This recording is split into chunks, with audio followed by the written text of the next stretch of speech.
welcome to the Fanboy Modeling School Blurred Herd edition. We've got a lot of Star Wars and a lot of Ahsoka to cover since we weren't on last week.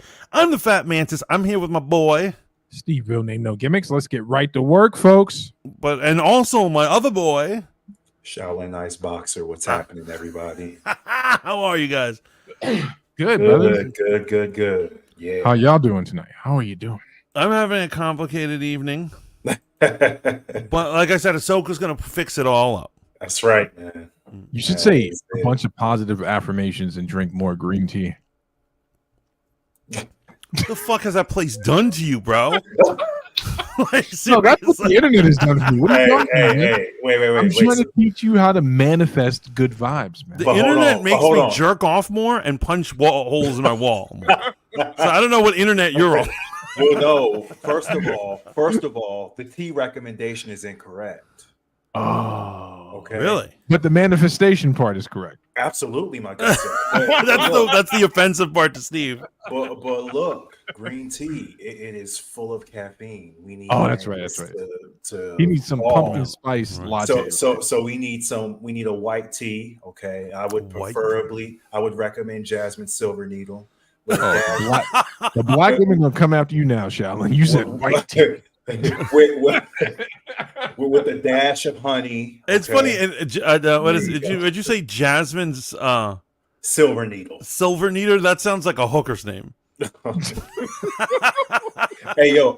Real quick on that note, if you want to find out what your adult profession name would be, you have to mix the first name of your first pet and the street you grew up on.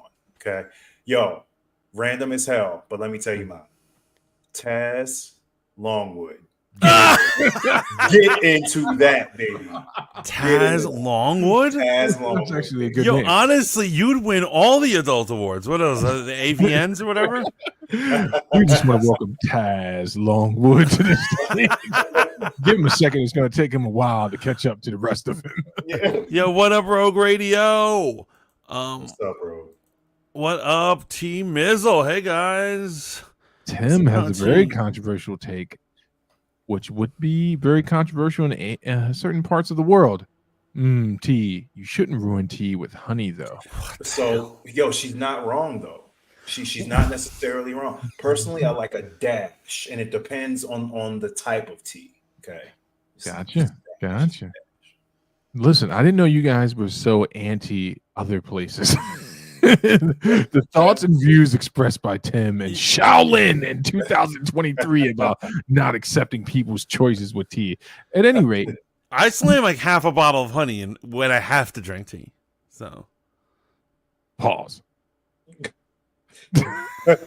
Anyway, we got to get to Ahsoka.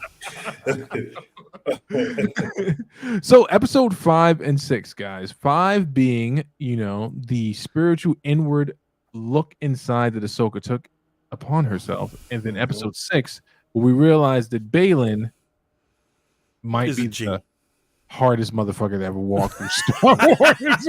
I was trying to tell y'all when you first showed up. Yeah. So we gotta do this in order. Go for it. I really lament the fact that we couldn't do an episode when that was like that boy said lament. That episode was so yes, I stay up crying at night because it's like we didn't review episode 5 of Ahsoka. Arguably, in my opinion, the greatest single episode of a Star Wars thing so far in terms of TV. I thought that until I saw episode 6. Like, I literally felt that until let's start with 5, but let me just say this. You will never see a moment ever again in popular media like Thrawn's arrival. The score, the shot, everything was a 10. Well, here's the thing. So far, the score has been amazing. I don't know who's been doing it, but it's not obviously it's not what's his face, John Williams, but it is very much in the realm of him. They respected what he did before. Absolutely. It's reminiscent of his work. It's really good. Yeah, I'm just saying the score. Go watch it again. The score from when Thrawn shows up. I love that part. I absolutely love that scene. We're going to talk about it, but that's from like Dune, like Blade Runner type shit. But let's get to episode 5. Anakin, Robot Man, is back. Yo, and honestly, this is one of the My best appearances of power! Anakin I've ever seen. Yeah, this He is never the looked Anakin so you- good. Yeah, what? He never looked so good, and he was so Anakin. He was like the most Anakin a person could be. Does that make any sense? Am I making any sense? Oh no, yeah, Yeah, you got a crush on him. it was the live action version of the Clone Wars Anakin. That's what it was. Controversial take. That's a great take, though. But it's a great take. But this seems to be the thing that's dividing people. Actually, I just want to say Hello, this. Miss Hippie. Hey, Hippie. I want to say this to you and We love Shaolin. you. John Campea jumped ship on the show. Said he couldn't make it past episode 5. Yo, so problems with it. So you'll hear this one. Like there is, What? there is a person, a YouTuber, right, that I hope horrible things happen for horrible opinions. I did see it. Wow. I did see it. And so she hated 5. She did. She loved 6. And she said a bunch of crazy stuff, and we will talk about that later too, because I don't want her shitty opinion, her non-understanding Star Wars opinion. Where, are we talking about YouTuber X? Yeah, We are. She said 4 was better than 5 too. She liked 4 better than 5. yeah, she didn't like 5. Well, Let's get to your opinions, but let's put that on the table Right. later. We'll I definitely need get to know into what her problem is. So you guys take it away. What did you think of episode 5? Obviously, we got Clone Wars reenacted in live time. I for a lot of people. cannot believe they did it. They actually had Dave young Dave Ahsoka. Filoni did it. Dave Filoni did And it. he was accurate to the costumes and the feel, and obviously none of them will ever look as good as they look in cartoons, because that's the power of cartoons, especially like such a Right. high profile one. But she looked so good. Actress is Ariana Greenblatt looked so good as a young Ahsoka. the stunts, man. She, aside from Hayden Christensen, she looked the cleanest out of anyone I've seen so far using the damn lightsaber. Yeah. Shout out She to her. was She's also phenomenal. young She was Gamora. tumbling around Yes. with them like she would. Loved her, man. She was great. And I understand they have a limited budget. I do wish we could have seen actual Mandalore and actual Christophsis, because, like, when they go there, they keep the smoke behind it, because obviously they can't regenerate those planets for us. But still, seeing the clones run by, seeing Rex in there, I couldn't believe they went there. I can't believe they went there. Yeah. And Successfully. so here's what I think from a story standpoint is a mistake. And basically, I think here's what it is. I love this series, and it's so flawed, yet it's so flawed. And it's flawed because the beginning is not a good beginning of a story. It starts in the middle of a story. You have to do all this homework and watch other series to know what's going on. Yeah. And furthermore, they could have. Okay, so here's how I perceive what happened in wherever she was, and that's another art thing we're gonna have to talk about in a second. Yeah. Because people on the internet are arguing whether she was physically there or just mentally there. But I think it doesn't really matter.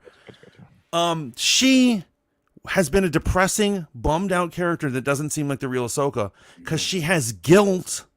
I called this, goddammit. Yes, you did. Yes, she has guilt that she feels that if she had stayed, she would have prevented Anakin from joining the dark side. She's got trauma. However, and so her defeating him in the lightsaber fight is her defeating her own guilt. And that's beautiful. What the problem is the beginning of this story, they didn't blatantly say that. Right. There should have just been a line where she could be talking to Huang, and she's like, I don't know, I guess I just have so much guilt over what happened to Anakin. Just one fucking line. Amen. Yo, I'm sorry, man. I just got to say this, man. That would have been one of the most critiqued moments if they had done what you said. It would have seemed, someone would have said it's unnecessary expository. I don't think it was clear. It wasn't clear to me. So there are certain things with stories where I don't need it to be clear at the beginning of the story, because it's explained in a way that makes sense with the story. And this is why I don't have an issue with White Ahsoka or Ahsoka the White versus what we saw at the end of Rebels. So you both will remember at the end of Rebels, after Ezra pulled her through, she's clearly had some type of transformative moment, but I'm going to put some blame on lazy writing from other people, right? Dave Filoni at this point, right? Get your hand out, get the Vaseline, and then put it in the hand I just asked you to get out. Is saving us from the abortion, which is the new trilogy. Mark that part, right? But anything he does at this point, right, is not only to fix what's to come in the fucking story, but to say, hey, this was the involvement that Cartoon Network had. with my story. Let's not pretend we don't remember some of the shit that was potentially or allegedly going on with Clone Wars and Rebels. There were like 15 other fucking people in the pot, and they're all sitting around the table going, yeah, no, Dave, we think it'd be a good idea if you had Ahsoka do this. Yeah. So, my understanding is that Star Wars, like modern Disney Star Wars, is like a boys' home. When you go to a boys' home, you got to protect what's yours, and there's all these motherfuckers around you who are trying to take it, whether it's your food, your clothes, whatever. And that's what it is. People are tagging their names on shit to claim it. And so Filoni, I agree with you, Steve. This is him saying, look at my contribution to Star Wars. Unfortunately, the sequel trilogy and whatever the fuck this Rey movie is Kathleen Kennedy trying to take a dump on shit and claim her shit. Favreau's he's a modest man. He's like, I claim the Mandalorian until fucking Kathleen Kennedy fucked that up. Did she put her hands in that shit? Basically, the rumor is Favreau's about to walk because she fucked with season 3, and that's why it ended up sucking. Yeah, she made him to bring back Baby Grogu early because she's like, people love him, they're not going to last, and he wanted to go the whole season without a Baby Grogu. And he wanted to do some other things, and she was telling him to wrap up stories and stuff, and she was like interfering when he was originally hired. He was promised no interference from executives. Yes, some of the same shit he went through allegedly with Iron Man, right? Yeah, he went through a lot of crazy shit with Iron Man. And actually, I think a lot of other directors have confirmed that Marvel's like that, and I understand why Marvel's like that. But there's always like 20 suits who enter a room, and they're all following Kevin Feige, and they're all telling directors and writers to do shit. Wait, what were you gonna say, Shalin? Go for it, brother. Oh no, I'm all good. You guys go ahead. Okay. So here's the thing, right? In regards to Ahsoka, right? And this is my issue with Campia, and not with Campia himself, and he's allowed to have his opinion, but this is my issue based on his critique of the show. What is it that you expect from a show that's made by Dave Filoni? And I don't mean that to disparage Dave Filoni at all. We're talking about the true successor to George Lucas, right? Yeah, because he actually trained under him like a Padawan. Just like Freddie Prinze, or whatever that guy's name is. Is that his name? Yeah. Because he seems like the type of person to watch. Voice. Yeah, he seems like the type of person to watch this shit, and he might fucking say, no, you're a great guy.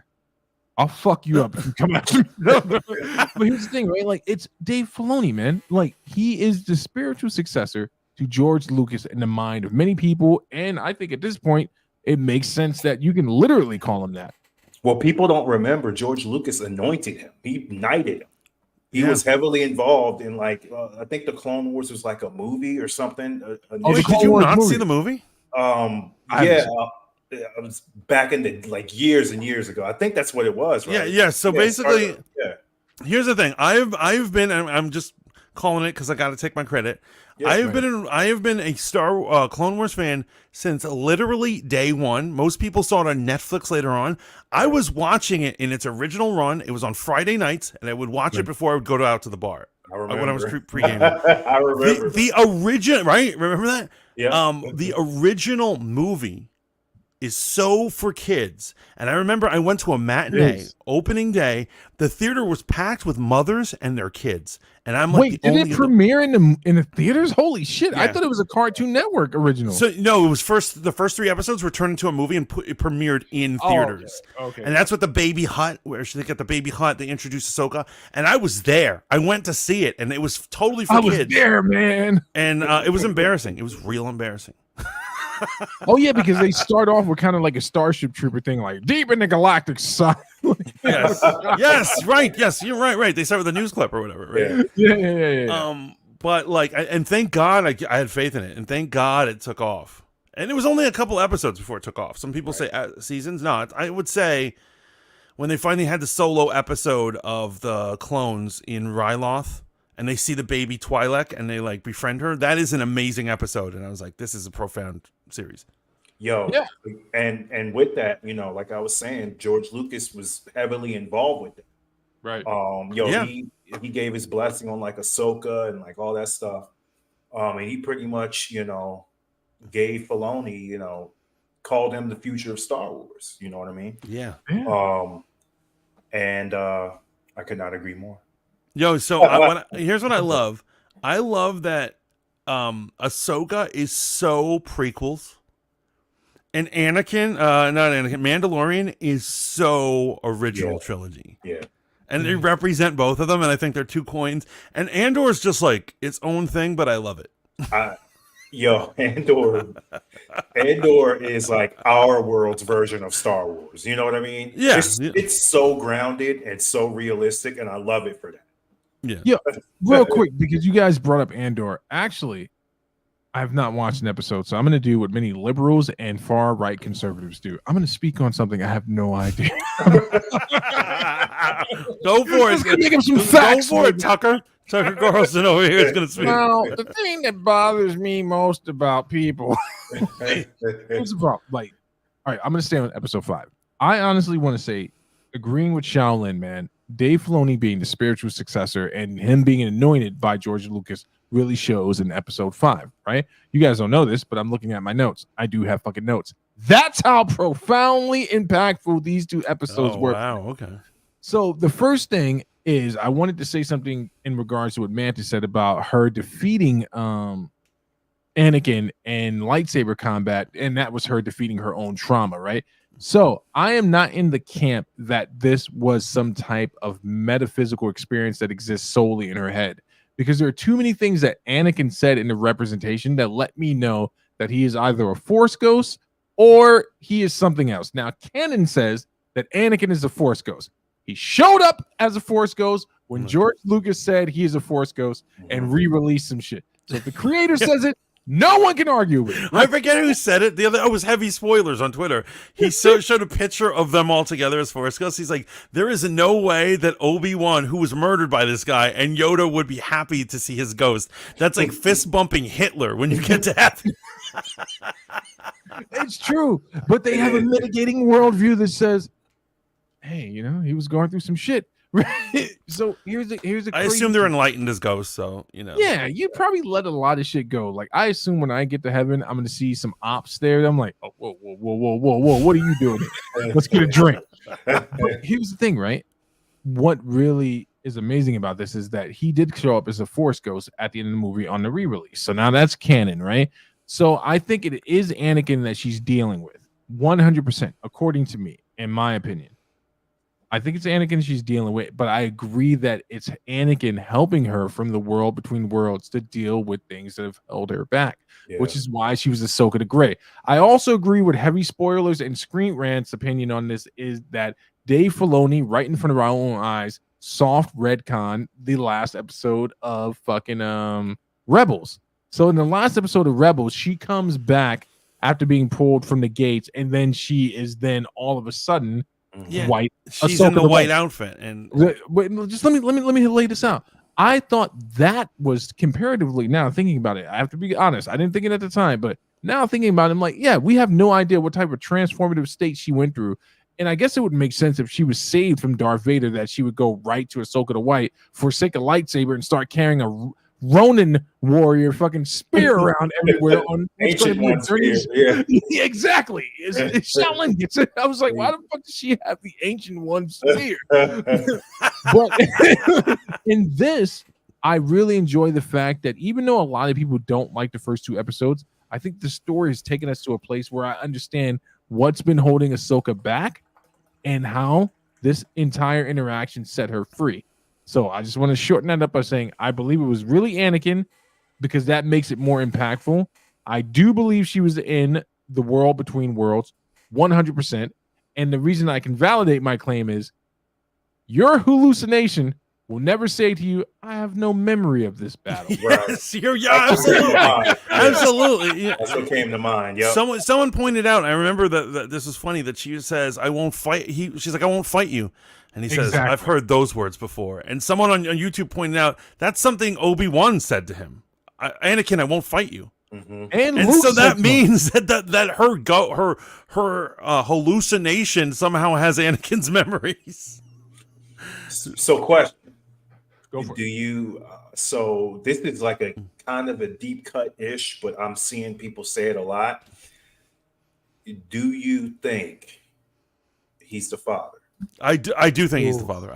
I think he, not only do I think he's the father, I gotta say, I've been saying it since the days of the cartoon. And I've said it on my YouTube channel before, years ago, that I was like, I believe that after he dies, he becomes the father. Because I feel like it's almost said in that episode. Yeah. Right. Right. And heavily implied. It's heavily implied. And it only makes sense for him, man. Like he's like an immaculate birth, you know what I mean? Like, but also think about it from the Force, you know. You know why it's right. You know why it's so cool? What it is that why he has to be the balance of the Force is that he has both experienced being the lightest of light Jedis and the darkest of darks. That's right. And he's experiencing both, and having come out of it all, he is now gray and in the middle. And I love that, and the way he switched in between that. You know what I mean? Like during the episode, he had the Sith eyes and shit. He had like the red lights. Immaculate. And this is the time. This is when it's funny. That's the thing that these other shows don't know, like Obi-Wan and all this stuff, is they don't know how to please their fans. And so what it is like, although we liked watching Anakin duel Obi-Wan, that was a cute scene. That's not a satisfactory scene. Mm-hmm. And all you have to do is have one good flashback scene or hallucination or Force experience, whatever we want to call it, and we will love it forever. 100%. We got Anakin there referencing Anakin, referencing the prequels, referencing Darth Vader. That's right. And we love it. And you know what? If I know he's going to appear only one more time in this saga, and it could just be a cameo, but like if he doesn't show up again. Okay. I'm fine. I'm still I'm satisfied. Yeah, it was a great way to reintroduce the character, reintroduce new fans to the character. And this is what I'm saying to you, man. Dave Filoni soft retcon his own shit whilst saying to people like, hey, Anakin did not really suck as much as you thought he did in the prequels. That's right. Let's be real. Let's keep it a buck. We all might have been unnecessarily hard on him in episode 2, right? Go back to you. Search your feelings. Yo, guys, when I saw Phantom Menace, so here's what it is. I'm a huge Star Wars apologist. When I first saw Phantom Menace, and Steve was there for this, I pretended to like it because I just couldn't not. Wait, I didn't see the first one with you guys. I saw. But do you remember that I was like all about? I'm like, I love this movie. And then later on, I kind of woke up, right? Yeah. But then I saw episode 2. And that was harder to pretend to like because that is a very bad movie. It's bad. It's really bad. And there's only like basically I always just want to fast forward to the Geonosis part. Yeah.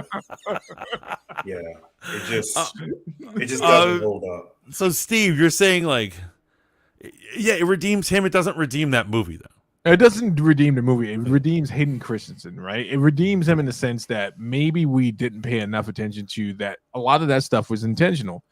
Now, he has his shortcomings as an actor because I've seen the other movie he's in, and I forgot what it's called, but he plays a reporter. Right. Antitrust, I don't know, where he's uncovering, unraveling some shit. I don't know. Was he in some movie where he teleported around? Was that him or is that something else? He was in Jumper. That movie was horrible.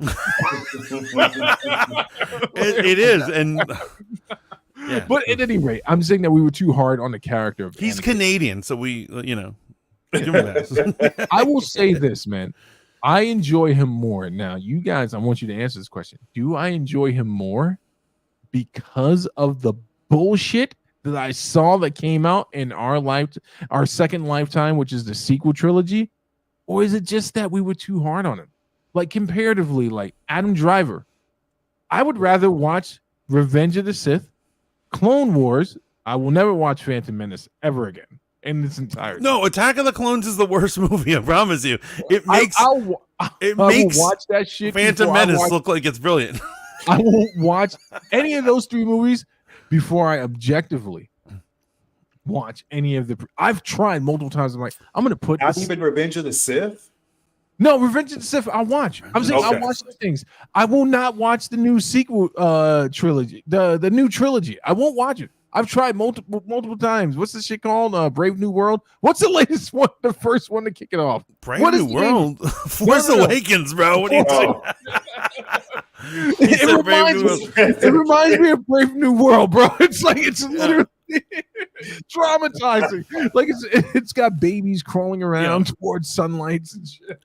Did we talk about the whole translation voice and the importance of voiceovers in movies and television? I don't believe so. Okay, so I Courtney looks like he just sunned me up and I didn't even realize it. he's like, I don't believe so, bitch. So check this out. There's a YouTuber who went to film school and he's Mexican, right? And so he made a video where he said he didn't know that Anakin was considered a bitch in America because in Mexico for the voiceover, they gave him this guy who does telenovelas, and he's always an evil, he's a manly, dark figure.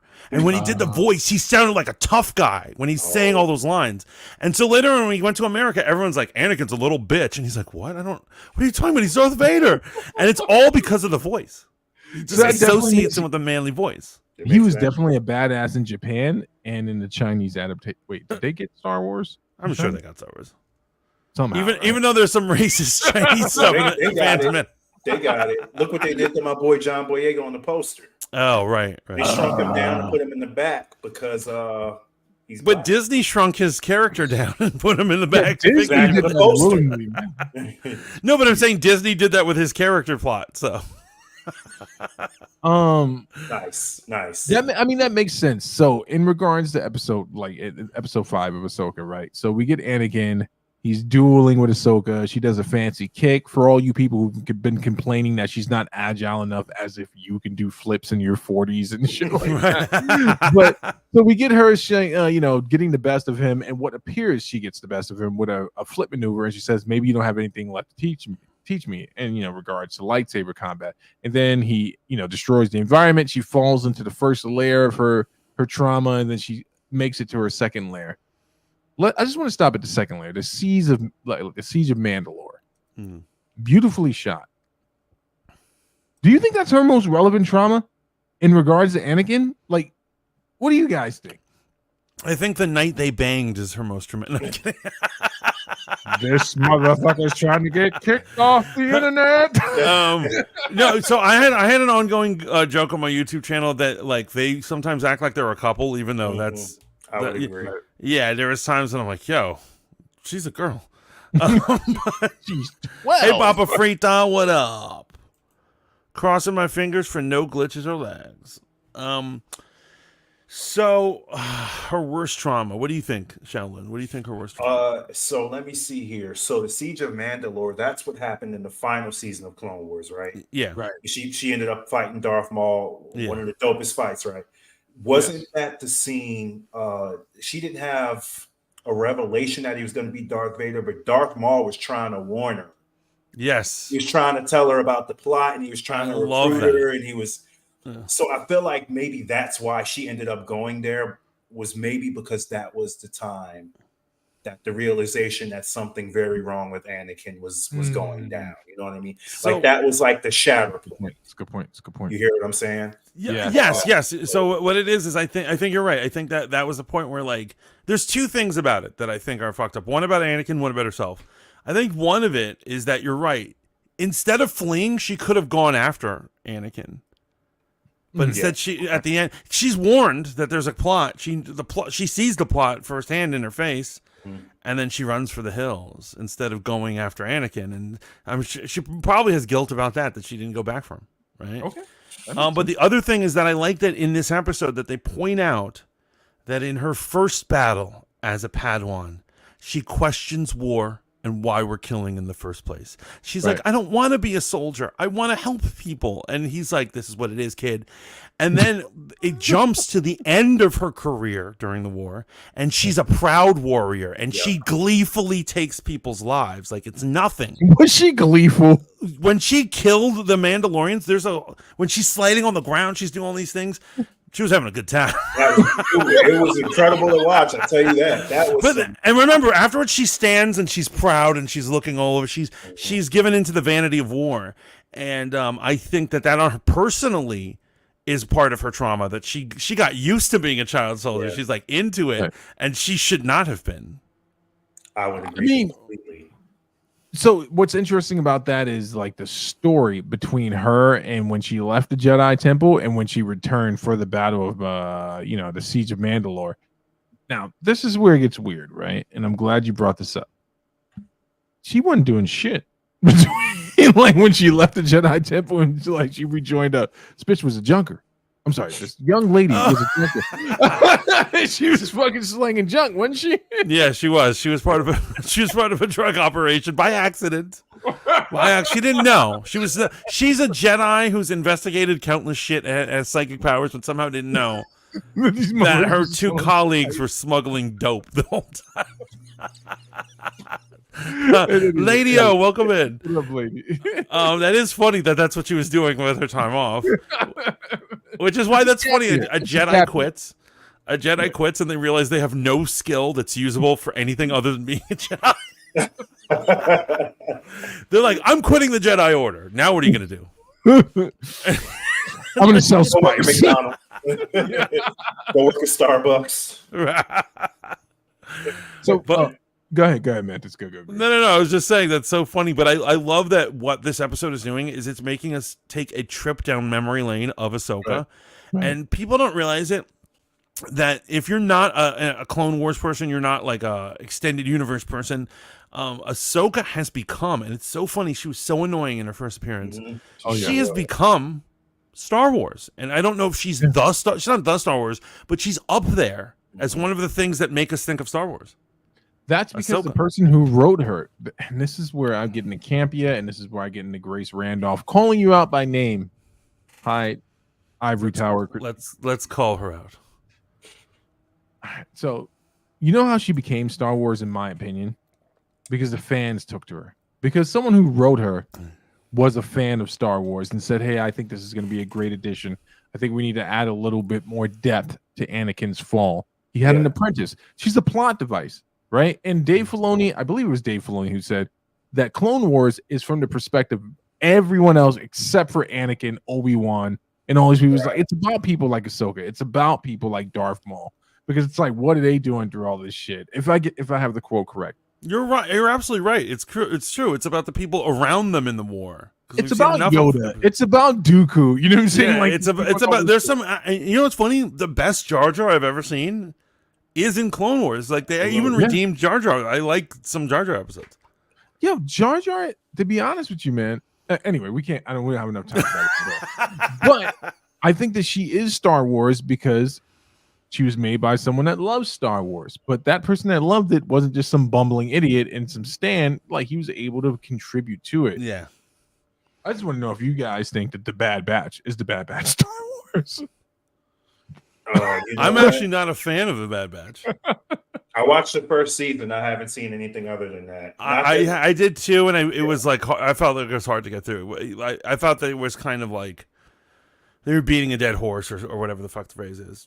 Okay. Did you think the Mandalorian was Star Wars? Oh, definitely. Mm-hmm.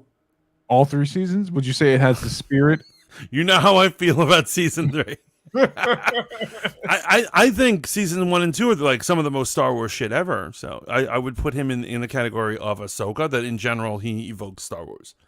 Rashawn, what do you think? I would absolutely agree. There were portions of season 3 that I did like, though. What comes to mind was that Mandalorian raid with the pirates. They dropped out of the bottom of the ship. That shit was dope. That was dope. You know, I can't really. I can't justify. He said other than that one episode. Andor, Star Wars. Even though it's dark and complex in its political, grandstanding and descriptions, that's hard.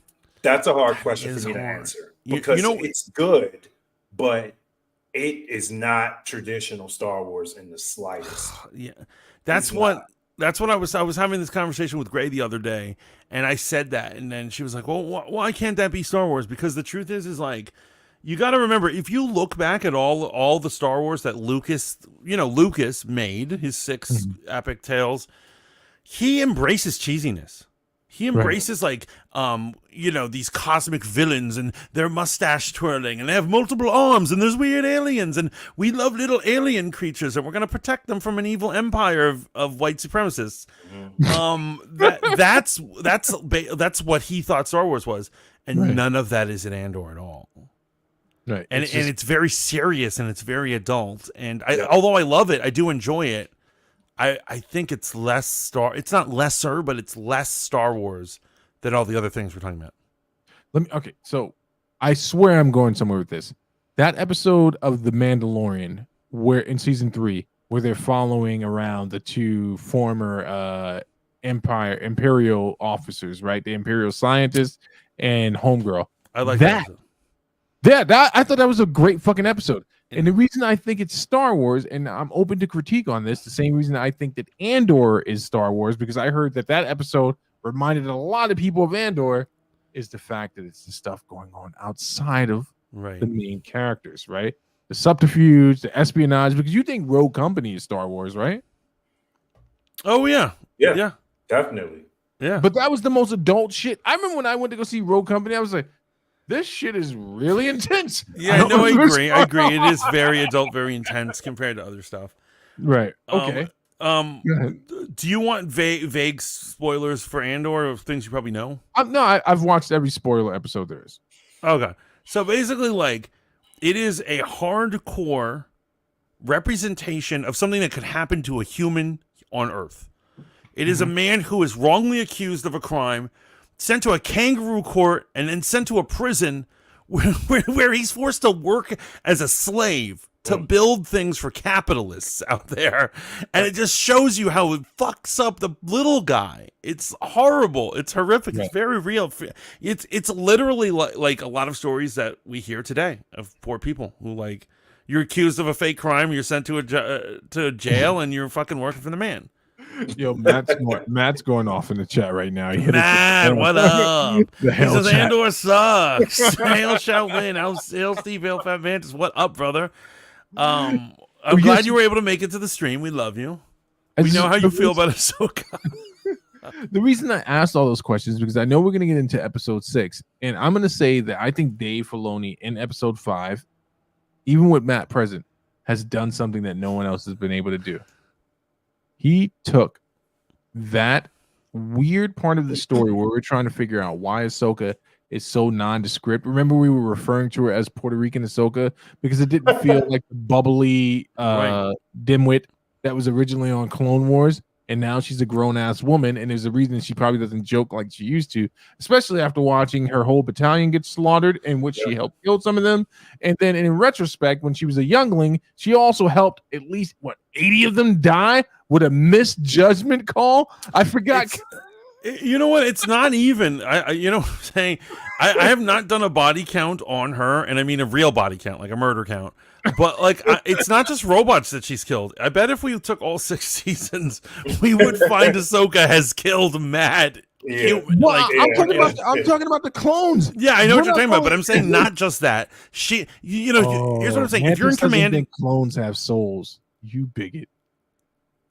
Okay, so I think there's proof that they don't. But that's not anything there. But I'm saying, if you're a commander and you fuck up, that is fucked up. You did get them killed. Yeah. However, that's like secondary murder. Primary murder is when you take a lightsaber through somebody's throat, and she has done that mad time. Was it murder or self-defense? Oh, maybe self-defense. Whatever. I live in Florida. You know, still, it's something you feel guilty about. It's something you gotta, anything you feel guilty about. I would like to point out that Yoda said that the clones had souls. Remember that episode where he was stranded with 3 of them? Okay, so I think he just said that. Wait, can I tell my theory? Please. So one of the problems I've always had with Star Wars is like these super moral knight/monks who help the world are totally fine with creating a new species that's whole sole purpose is to fight a war for them. And anyone who runs, as we've seen the Deserter episode, gets hunted down like a dog. Yo, they don't have an option to bail. It is hilarious that you bring this up. I got into an argument with some fool about like some hotep ass dude. We was slaves, man. They were slaves. They didn't have whatever, man. You over justifying slavery. I'm like, well, first of all, my man, we're talking about not real shit. So I'm gonna need you to take it down about 10 notches. Yeah, I hate it when someone compares something that's fictional, like to something. Yeah, like they're like, "What? It's bad as slavery." Yeah. Like, and then he started making those points, and I'm gonna be honest with you. I kind of sat there and I was like, I can't. I can't disagree. But I have the answers for you, friend. I have the answers for you. They're soulless. They're soul. They don't have souls, and so what it is that Jedis are spiritual beings. They feel the Force, right? And so if you read Timothy Zahn's trilogy, Heir to the Empire and all that stuff, I forget which one it is. Decanonized. It's not canonized. It was decanonized. However, I do believe that this concept goes that they were talking about how Jedis felt around clones, and this was written before the Clone Wars, before we knew what the Clone Wars were. But they said Jedis felt weird around clones because they didn't have the same Force connection that a real lit life force had. Interesting. And I believe that the reason why Jedis felt comfortable doing this is they were the same thing as droids. They do not have a soul. No. Well, that's the only different. that's the only way I can rationalize it. So I can see why you're going there, but I hate to be this guy with heavy expository. They also said that even though they couldn't feel the droids, they still understood that they were of the Force because the minerals they were made of came from living things. Yeah, they came from living things. It's still a soulless animal that needs to fight for me. Listen, motherfucker. Yoda said they all had distinct names and futures and possibilities. However, do you realize that Yoda was saying that to them at the time? But of course, you're going to be polite to your clone slave's face. Was he known for lying to people? Because if he was, he might have saved Anakin from his fate. Like, oh no, she's gonna be fine, bro. Yeah, do what you need to. Matt says, yeah, Filoni did something no one ever did. He drove Star Wars fans off a cliff. Filoni, not Kathleen Kennedy, man. Yeah, you're thinking of Kathleen Kennedy. I agree with that. DT Dub says, Fives who almost exposed Order 66 had a soulman. I think he did. Oh, yes. You know what it is? I think that it's possible that those chips were preventing them from having souls. And because his was malfunctioning, he was able to develop one. Nothing can prevent you from having a soul. We don't know what clones are fictional things. We don't know what they are. How do you know they have a fucking soul, bro? No, how do you know they have a soul? Clones aren't fictional. We've cloned sheep before. A sheep? Have you even met a clone sheep? I don't even think you've ever met one. Wait, are you saying sheep don't have souls? I think a real sheep animals? Has a soul. Wait, hold on. Time out. I do not know the status of real life cloned sheeps or anything cloned. I'm saying I believe in the Star Wars universe that whatever cloning techniques the Kaminoans used prevented them from having souls, which Jedi could feel through the Force. I love when Mantis goes into politician mode. That was Mantis cognitively saying, I might run for president one day. Gotta clean this shit up just to I have a clone population that I need votes from. Because isn't that funny? Right now we're dealing with all sorts of weird shit. In 30 years, people are gonna have to deal with cloned people. And then you're gonna have to clean this shit all the way up. The clone will be an identity. A clone's gonna be serving your food at McDonald's. You're like, listen, things I said about you folks. Yeah. The clones and fingers don't have souls. The fingers don't have souls. Fingers. Oh, and the gingers. He said the gingers. Fuck. Correct. It is the Beta of existence. Well, I'm willing to believe that one. There's something weird about a redhead. But so another thing is, in that episode, going back, we're gonna finish up. At the end of it, obviously the glory parts are all fucking that whole flashback and the flashbacks to the Clone Wars for time with Anakin, the fight on the bridge, so beautiful. I love that even when he's a Darksider, and then he has the red eyes, and then she beats him, and the red eyes go away. Yeah. So here's a question I have for you guys. What do you got? Is she a Jedi? She is now. She went through the trials. Now, is what I think. Yeah, that's. She said, "What are you doing?" He says, "Finishing your training." Yeah, good point. If your secret ops refer to you as something at a high status, that's what you are. Now, I'm not saying if your secret ops call you a bitch ass motherfucker, you might be a bitch ass motherfucker. But if they call you the thing you aspire for, yeah, you might be that thing, man. Like, I think he did finish her training just there. Just like Luke didn't take any trials. Most Jedis back in the day took trials. Yeah. His trial, they're like, oh, you just have to defeat Vader. It's a spiritual. It's all a spiritual quest. She has completed her spiritual arc. Yeah. I believe her too. I believe Ahsoka the White is just code for Ahsoka the Jedi. Yeah, man. Go for it. Go for it. Yeah, no, that's spot on. She reconciled all the stuff she's been dealing with over the past however long. Her angstiness. And it's time to get back to business. Yo, here, Rebex is here. What up, Pink Princess? What's up, Hashtag fangirls for fanboys. We love you, Bex. So she could theoretically be a Jedi. Now, a thing that the internet for some reason got into fighting, and I even got into a fight with Gray. Not a fight, but like a debate. Is was she physically there or not? So Gray is on the idea that she was like, no, she was in the water the whole time. And I was like, no, I believe Anakin's Force Ghost pulled her into the world between worlds, taught her a lesson, and then gently put her back in the water, which is He what dropped her ass. which I think what the water rising is. That's him gently putting her back in the water. So actually, I'm gonna go the other way. I think she stayed in the water the entire time, and the reason I say that is because Kiddo, right? What's his name?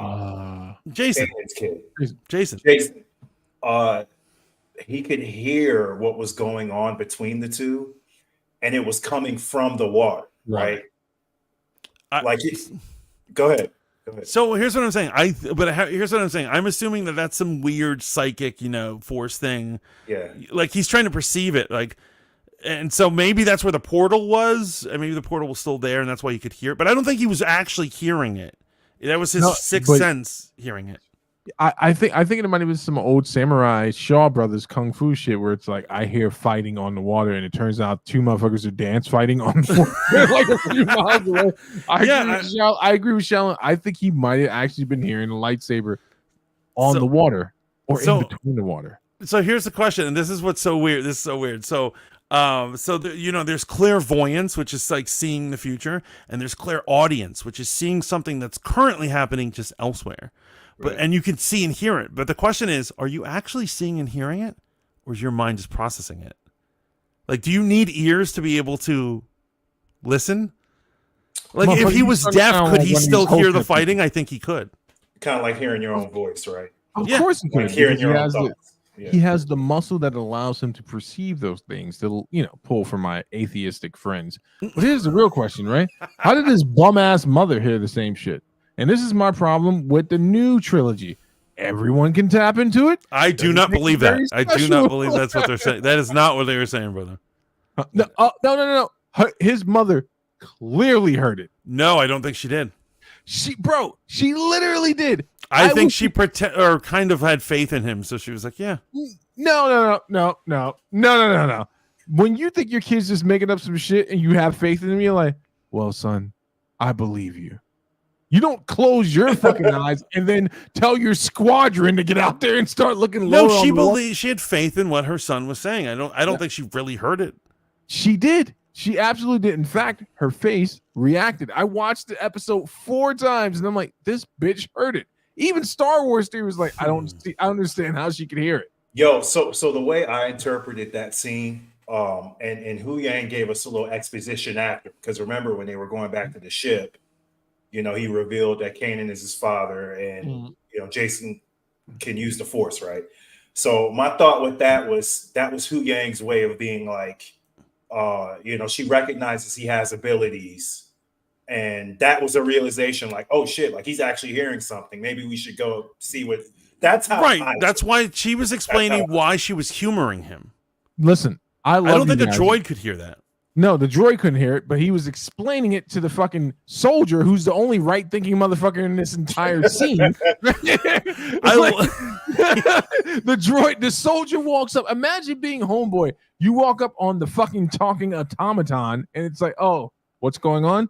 Well, that one has special abilities, but I can't understand why that one is pretending like they can hear it. I dare you, after the show, I don't need to be right. I don't want to be right. I dare you to go back and look at what the actress is doing. She most certainly. I've seen it at least twice. I will see it again. I'm willing to. Of course, I love these episodes, so I'll see it again. They're great. I do think that it was a mother humoring a child because she has faith in him. Or could it be a mother connecting to a child? Because everyone has access to the Force, according to the new lore. Right? No, that is a lie. That is not true. Falsehood. No. If it's in the movies, it's canon. So when was it ever in the movies that everyone has the Force? Okay, so Donnie Yen's character in Rogue Company.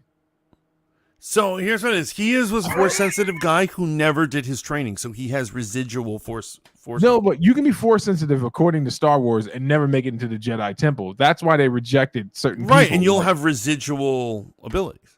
Yeah. Your force sensitivity was so low, they were like, hey, we're not taking any fucking F students because we just took D students. Right, the Sabines of the world. The Sabines of the world. Exactly. Yeah, so Johnny Yen was a Sabine. Okay, so Donnie Yen was a Sabine. What about fucking young Boyega? Boyega's a real Jedi. I don't know. I expect you to say that. What about John Boyega's new jump off? Not the Asian shorty, but the black shorty. This man said, why you courage? Okay.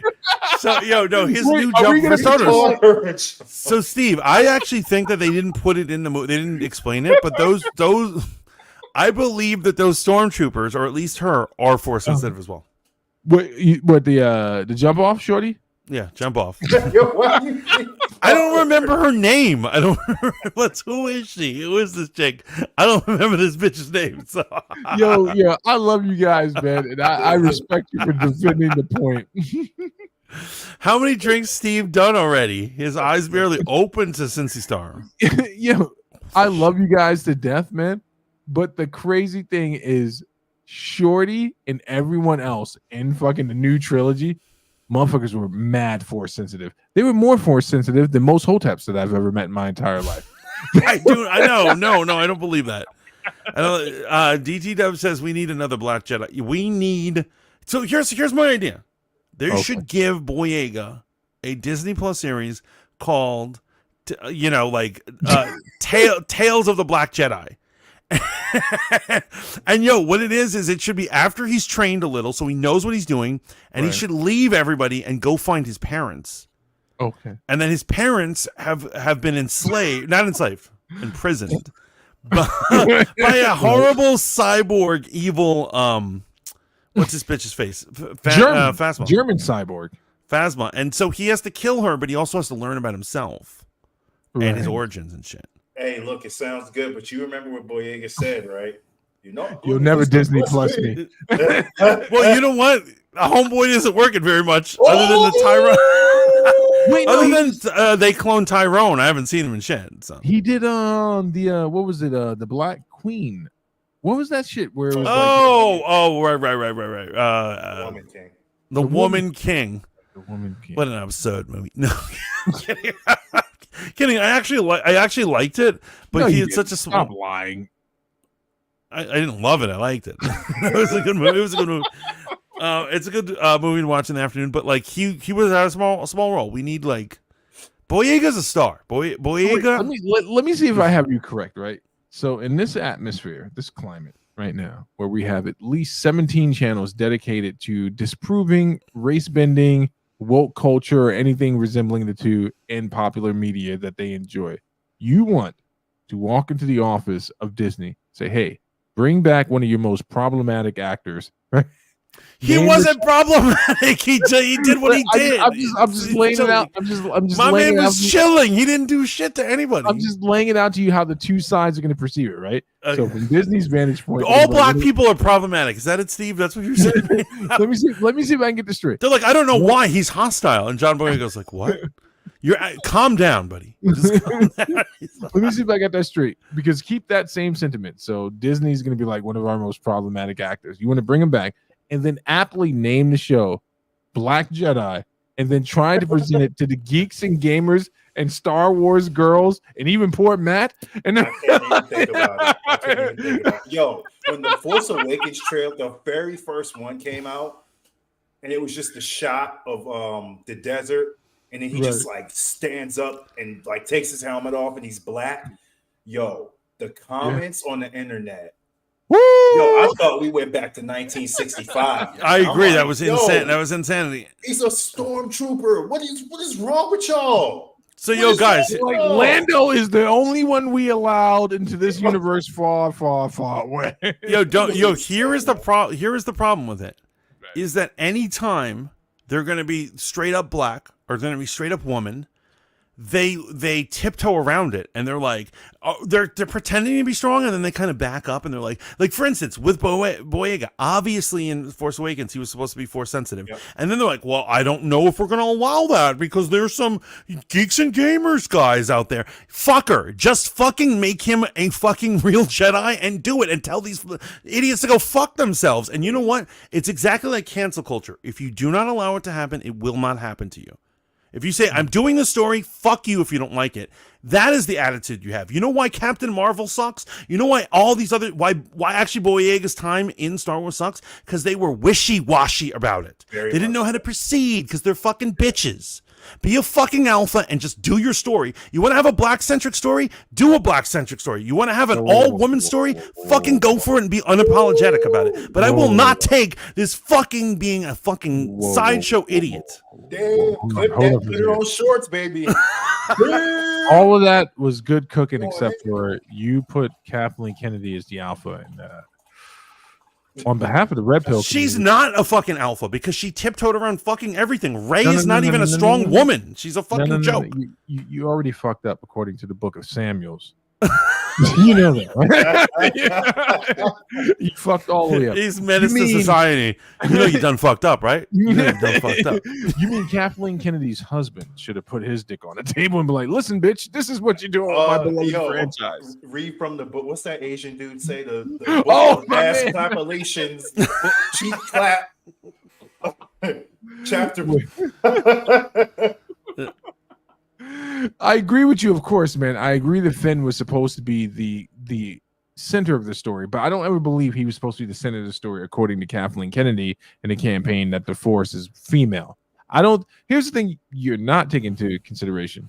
In the hierarchy of liberal behaviors, black males and males rank fairly low, almost on the same table.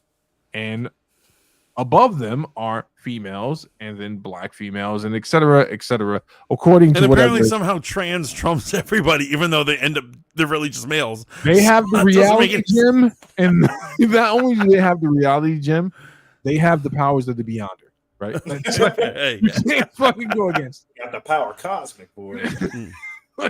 Power cosmic. The thing I loved about this episode, though, and I'm going to tie it all in. You know what was really Star Wars about this? None of that bullshit was present. For a brief second, I forgot all the echo chamber talk about Rosario Dawson taking over the role of a young lady that everyone beloved in Clone Wars. And you really just remember, like, oh, this is a character. The character is supposed to develop. The story is supposed to develop. They grow, right? And what really nailed it in for me in episode 5, man, is when she got on the fucking, when they brought her back and she talks to Jason. And this is just really small dialogue, man. But it's great shit if you've been watching Kung Fu or samurai flicks for years. Jason's like, I heard you fighting on the water. And she's like, did you? Mm-hmm. And it's like, she didn't have to go into deep expository shit about him being a son of a Jedi. It was just that small validation that you're used to from a Shaw Brothers movie, from a master to a potential learner, right? And it opens up another part of the fucking story. And then when she's talking to Hera, it's like organic conversation. Not like, hey, you've been asleep for 48 hours and blah, blah, blah. It's like, I'm happy to see my friend. What the fuck happened here? And when, you understand? Like, and then the next shot with her in the fucking Purgle Wells. This is when I was like, Dave Filoni is really putting his foot. And you know what's great? What? You know what's great? Because in Tales of the Jedi, because remember, not all Jedi have animal communication. No. But in Tales of the Jedi, it shows that her first Force ability was communing with a tiger. Yeah, that part where she didn't get eaten as a baby. Yeah. that was actually a heartwarming scene. You know, when little Ahsoka, they thought she died, and really she befriended the tiger. And so now it's come full circle later on in life. I kind of wish there was somehow they put that flashback in there. You know what I mean? But like, real quick, Rebeck says, "Beloved wants a black Jedi." I thought you didn't see color. So here's the deal. Here's what it is. I wish we didn't see color. I know we see color, and so and I do believe in representation. I absolutely do believe in representation, but like, I wish we didn't have to see color. Absolutely. But we live in a world with color right now, and I'm not going to pretend. I'm not an idiot and pretend like there isn't race. Like only a white liberal would do that. So. Obviously, no. I'm very pro Black Jedi. We need more Black Jedi. At any rate, We you need more Black psychopath. congressmen, Black Jedi, and Black chefs. Yo, speaking of which, I was going to ask you guys, man. You guys up on the Prime Minister of Italy? Just a sidebar. You don't have to look it up now, but she's one of the most searched. She's a porn star, isn't she? I mean, I don't know about all that. No, she's not a porn star, but she does have a porn star's name when you look her up.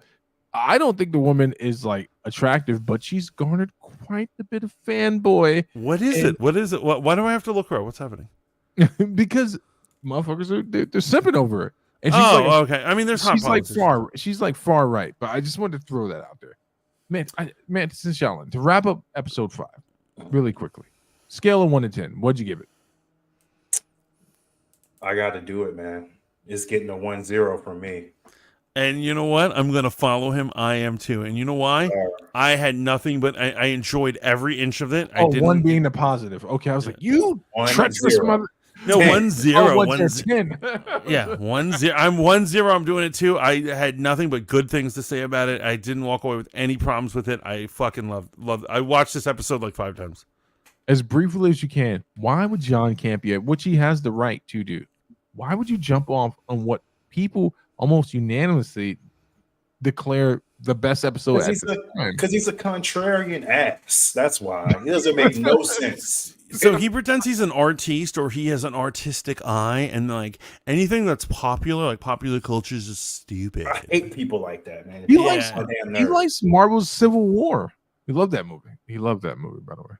Well, the MCU Civil War, I liked it. Yeah, I love it too. Yeah, I love it too. Yeah, no, I love it too. So you know, a broken clock is right twice a day, right? So. It wasn't the comic, but it was still a damn good Marvel movie. I like the comic better, but for what they had, because they hadn't developed the universe enough to do the comic. So what they did was very good. And look, I mean, Team Cap. I'm sorry. I know that's controversial, but Team Cap, baby. I'm sorry. Yeah. You do shit wrong. I'm sorry. I'm totally team. Is that controversial? No, it's very controversial because this motherfucker looked Tony Stark in the eye like, you're being selfish. I know he killed your mother, and I know he strangled your father. Oh, actually, now that you mention it, I was Team Cap up until that end. But hold on. But I can explain that. I want to hear this. I want to hear this. That I can explain why Explain it, please. He didn't tell him because he knew what was going to happen was going to happen. And what happened? He immediately tried to kill his ass. Shaolin, I want you to know. Tried to jump on Bucky and kill him. That's why he didn't just spill the tea like that. All right, he just wanted to keep the peace. Right, but why defend him after that? Well, how can you possibly defend him after that? Oh no, you can't. I understand that you can't defend him. But he knew what was going to happen if the truth came out, and he was absolutely correct. I agree with you on that. We'll definitely cover it up. But he wasn't saying like, don't send him to jail, don't punish him, just don't murder him. And that's all he was trying to do was keep him from killing him. That was but like Shaolin, let me ask you a question. Yeah. If Roy killed my mother, would you expect my response to be anything different than I'm gonna murder this motherfucker and if you get in my way? Oh no, I wouldn't expect it. And Cap didn't expect it either. That's why he didn't tell him. Honestly, no. If one of you, God forbid, this is the crazy conversation. If one of you killed the other's mother, I might be like, have at it, guy. I'm not getting involved in this shit. Kill each other if you need to. I mean, honestly, that's the real.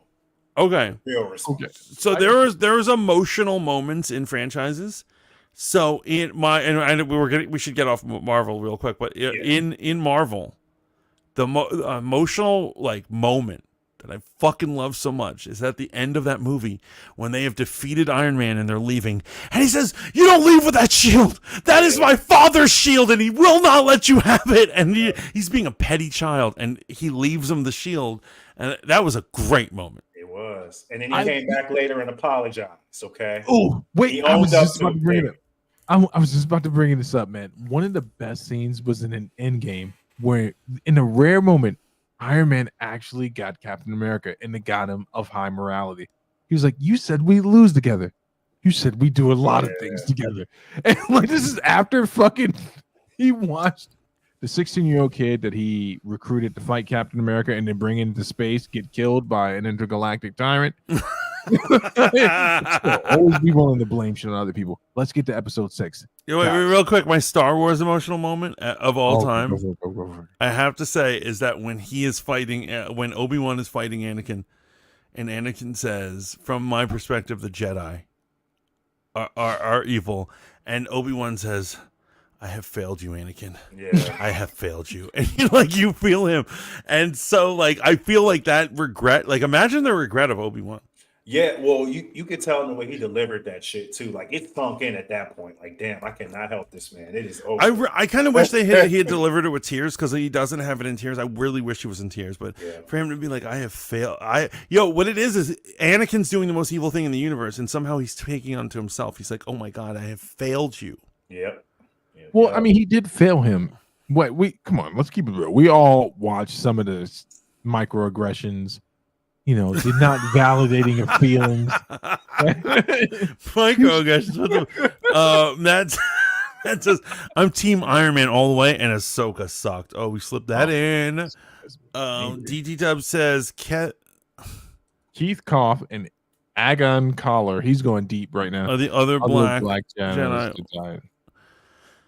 I don't know those guys. Are they black? Because I don't know if we've ever heard them use the word black or white in Star Wars. Wait, there's a Jedi. I mean, it makes sense. Keth Koff? No, race-wise. Have you ever heard them describe anyone by their physical race other than the Sith? No. Never. Keth Koff? I don't know Keth Koff. Agent Kolar sounds familiar. This is some comic shit, isn't it? I feel like that's the dude that got killed by. He was one of the ones that got killed by Palpatine when they tried to arrest him. And you know what's funny? That's the motherfucker with the fake green dreads, son. Yo, you know what's funny? The you know I'm talking about old bug eyes. People keep talking about like how Qui-Gon is the only guy who ever got killed through a lightsaber.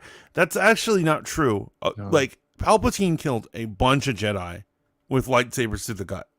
He killed him within like 3 seconds. In 3 seconds. Like 3 Jedi. Another great moment where he's like, "So treason it is." And he leaps over the desk. He's flying around like a witch. And these guys are like, "I regret everything. Why did I come here?" That shot was in the trailer, man. That was the main biller for fucking Revenge of the Sith. They played everything else, and then you got the Palpatine, him fighting reveal. And I was like, "Oh shit, this motherfucker just spun over the desk." And he slid up like the devil. Matt's saying Kit Fisto. Fisto. Kit Fisto. Yes, Kit Fisto is the man. Love Kit Fisto. Now, can we get to episode 6 finally? Let's do episode 6. Okay. So she's now in the space whale. I don't know why Hera couldn't come. It doesn't make any sense. That didn't make sense. She died really quickly in this scenario. I'm just saying, what are you talking about? Hera is just like, she showed up to do nothing, and then like she's not allowed to come. They are like shitting on Hera in this. No, this is pretty consistent with her and Rebels. Like the only thing that's different is she's not getting a whole squadron completely killed. Here's what I'm saying. Before they flew up there, all she had to do was board their ship, and she could be on the adventure, and they decided to exclude her. You would want her to take her young son on this adventure? No, that motherfucker, I would have never brought that nigga in the first place. That's insane. That's a bad mother. But what I'm saying is, you know what? She could look at the dude from Kim's Convenience and be like, "Make sure my son gets it home." And then she goes with him. You're the type of dude to send your kid off with one of the red suits on an away mission for Star Trek, aren't you? No, my son is staying home. My son is staying. I would not have brought him in the first place. I don't know why she brought. She has Chopper. Why did she bring her son as her co-pilot? Chopper should have been her co-pilot. Chopper's a psychopath. He's clearly suffering from some type That's of. That's why you want him on your side. You want at any rate on your side. Psychopath, Shaolin. What did you think about it? Thought the episode was great. I'm glad we got to go back to Balin's skull. Okay, I've been looking forward to that personally. I gotta say, man, the conflict is written all over his face. You know what I mean? And his apprentice's face. She's to my shock, man. I thought she was going to be the unhinged psychopath, and she's actually acting like, "Why aren't you more honorable?" You know, right? Yeah. So there's probably a little bit of hope for her as well. But yeah, every time, Thrawn and Morgan Elsbeth and all of them kind of go against, you know, they're a little immoral. You can see his face kind of, you know, crumple up a little bit. He's like, Oh, he's gonna turn on them. He's gonna absolutely turn on them. And he's gonna die the next episode. What's his end game though? What is he trying to do? so he knows something that's mystical about the planet. Well, we don't know what it is, And I can't wait till we get there. But I'm just gonna say the name the first time. Do you think it's Abeloth? No, it's too deep a dive. It's too deep a dive. That is a deep cut. Abeloth. That is some scary shit. Motherfuckers, y'all thought this nigga was Star Killer. You thought the nigga in the black suit. I never thought Star Killer. I never thought. I thought Ezra actually, but Abeloth is on like some. Abeloth, because here's what I'm saying. You know what's funny? I'll give you an example of what's going on with the show. They have her visit Ahsoka, visit the world between worlds. They never call it what it is. So that a layman watching it would just be like, oh, she went to a mystical land. They don't know that, you know, hardcores know what that is. And so they're not gonna, they have not explained the overlords. You have to explain the overlords before you can explain the ones. They call the ones. Overlords. No, motherfucker. The episode is called Overlords, so I'm gonna call them Overlords. They're the ones. There's you can't have multiple ones. One is one. But anyway, the point is, I don't think it's Abeloth, but I do think, you know, everyone's saying they're like, there's gonna be a force or a space dragon or something, or a star dragon or whatever. What do you guys think of that? That sounds worse than Abeloth. I don't know. Yeah. Okay, so wait, hold on. So technically, Abeloth has made an appearance in the Han Solo movie.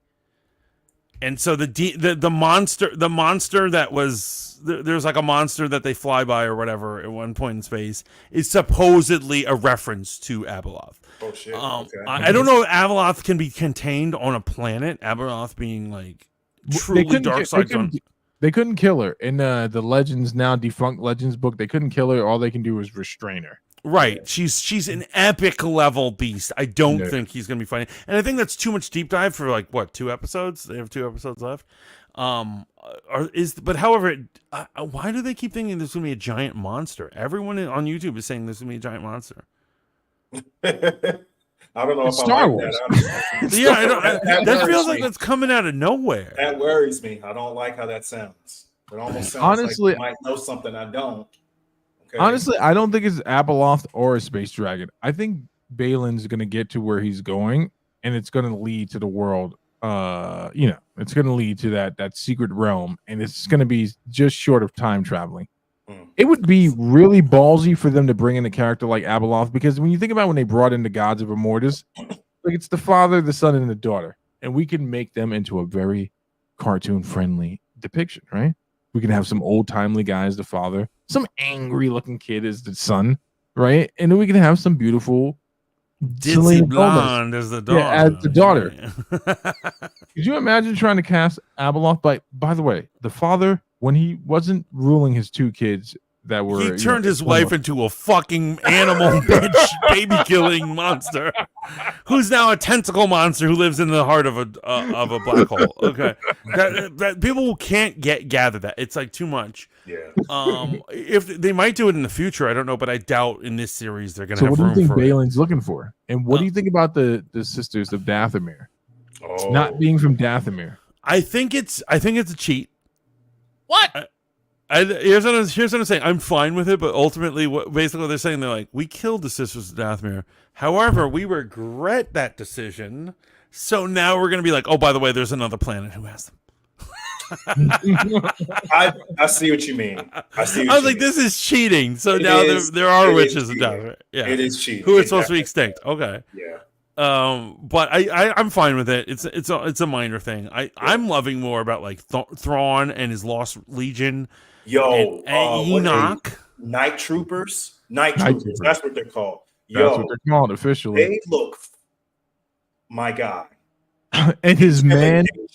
Enoch. Like, part of me was wondering if they're like zombies or like, or if they're a lot of people think that they're more Merrics. They're more like animated corpses. Yeah, like the way the armor's cracked, and then they put it together with like the gold.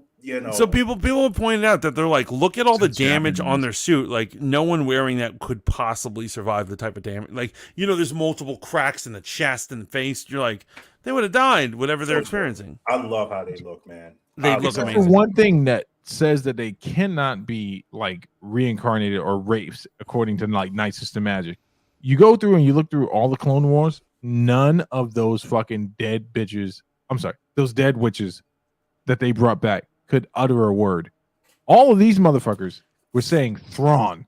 Yes. So here's my take on it. I think that I agree that when people are talking about what they're bringing on their ship, what they're transporting on their ship, You think those do look like coffins or sarcophaguses. Yeah. So I don't think these guys have been resurrected, but I think they might resurrect those corpses in there. So I think those guys might get resurrected later on. So let me ask you a question, both you brothers, right? So here we have Grand Admiral Thrawn making his reemergence. Like, so we got the first bit of the episode with Ahsoka and the big plug for Hu Wang telling her a story about a galaxy far, far away. I gave Dave Filoni a fucking A+ for that scene. Yeah, I love that scene, and so another thing that I love that Ahsoka. You notice she's got energy and pep in her. Yeah. I love this. Yeah. I love this Ahsoka. I love Ahsoka the way, and I do love that he started the story a long time ago. This is not me standing. Did you notice that Rosario Dawson is acting with a robot that's not even sitting in a chair? And I was like, this is some of her best acting. Like, I really felt like she was having a conversation with someone else. That motherfucker's not there. Ho Wing isn't real. I think Hu Wang is generating. I think he's generating. No, I'm telling you, I know what you're talking about. Ho Wang is like a dude who has a stick and a ball, and they're like, talk to the ball. Talk to the ball. But I thought that was a great scene between them. It's a great scene. It's a great opening. I love it. It's so good. I'm like loving it. And then we get to the dark side shit. And I love that the rings around the planet are made up of the bones and skeletons of freaking space whales. Eat on that, Sarah McLachlan.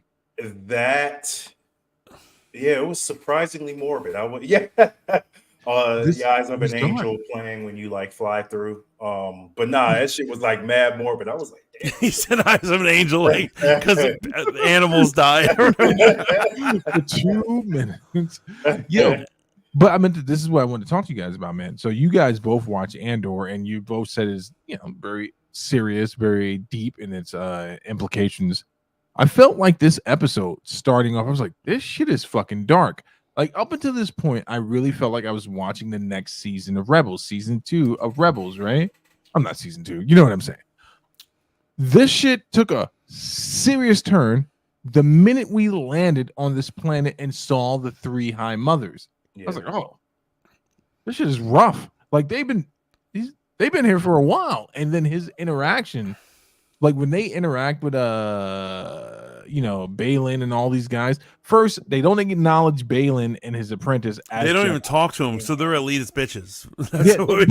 But they don't see them as Jedis. They look immediately at Sabine and says, not that she is a Jedi, but she reeks of Jedi. Yes, right? That's crazy. That was crazy. And so apparently it's obvious that they're going to bring Sabine into the movie, Filoni's movie, because obviously she's at episode 6 and she can't even move like a fucking rock or something. Right. So she obviously when she finally moves a rock, we're going to be like, yeah, we're going to cheer. I hope it's not even in the series. It might not happen in the series. She's so far behind. Yeah. But the fact that they sensed Jedi on her, that was creepy. I love the creepiness of the witches. I do like the witches. Mm-hmm. I just think that it was cheating that the cartoon decided to make them extinct. And then they're like, oh, by the way, there's a secret planet where there's some more. Yeah. Like, okay. I think you horned in 100%. I think I'm not having such a hard reaction because I played Jedi Fallen Order. Oh, and there are more witches. The minute you get to Dathomir, I was like, okay, they're doing it. Right. Why are you gonna do this shit to me? But okay. But I'm not hating on anything. I loved Thrawn's appearance. I fucking loved Thrawn when he came and they like worship him and like he's got the Lost Legion. It's just like the Lost Roman Legion stuff, which is where stories of King Arthur come from, actually. Right. That in Britannia they lost a whole legion of lost they were massacred. No, but supposedly the legend was that they created their own little kingdom or whatever and stuff. So like, there's a lot of I love that Filoni and he's taking notes from from Lucas that he is going off of mythology, like not mythology, but like both his history and mythology. Yeah. Right. And so okay, so another thing that I love, there's a lot of Star Warsiness in this episode, particularly Sabine riding that wolf creature, which I love the special effects on it. Oh, the dog, horse, rat thing. Yes. I thought it was an alligator / wolf, but who knows? Yeah. I thought it was great. I thought her whole back and forth with it is great. Yeah. I even like the tortoise, the turtle Tortoise men, whatever the fuck. Like hermit crab dudes. The hermit crab dudes. They were adorable. But cool. I want to point out that horse rat thing, when she came down to get her new steed, did you notice how it was reacting to the stormtrooper? I don't think I did. I didn't. It like barely reacted to it. Like it lifted its head up, sniffed it, and just kept moving on the same way an animal would react to a corpse that's too rotten to eat. So do you think they're undead? Do you think they're undead? The only thing that makes me believe they might be undead is they do have the red bindings of the Night Sisters, but all the Night Sisters had red bindings, but the ones that were dead, seem to have a creepy, man. I love them. Yeah, I hope they are. They weirdly are. Part of me, I hope they are, but I also hope that they're the other lost legion reported about in Roman history. Those motherfuckers that went to Germany, that got slaughtered when they went there. I hope they got to this planet and they realized how hardcore they weren't. Yeah. And they just became brutal savages, but controlled savages under Thrawn. Okay. I forget who said it. Somebody had said that they're like, the power that Balin probably seeks is the same power that probably fucked them all up. Yeah. Is this? Hey. So a huge part of what people are talking about is if you look at and Shaolin, you would know better than Mikey, me. What up, dog? What up, Mikey? No. You would know better than me, bro. In Legends, apparently Thrawn is like a cult figure for his good treatment of his soldiers. So I'm thinking that these 10 years he spent here, remember he says that their numbers have dwindled. These motherfuckers might be so fiercely loyal to him because he's like, listen to me and you will survive this. What do you got? What do you think?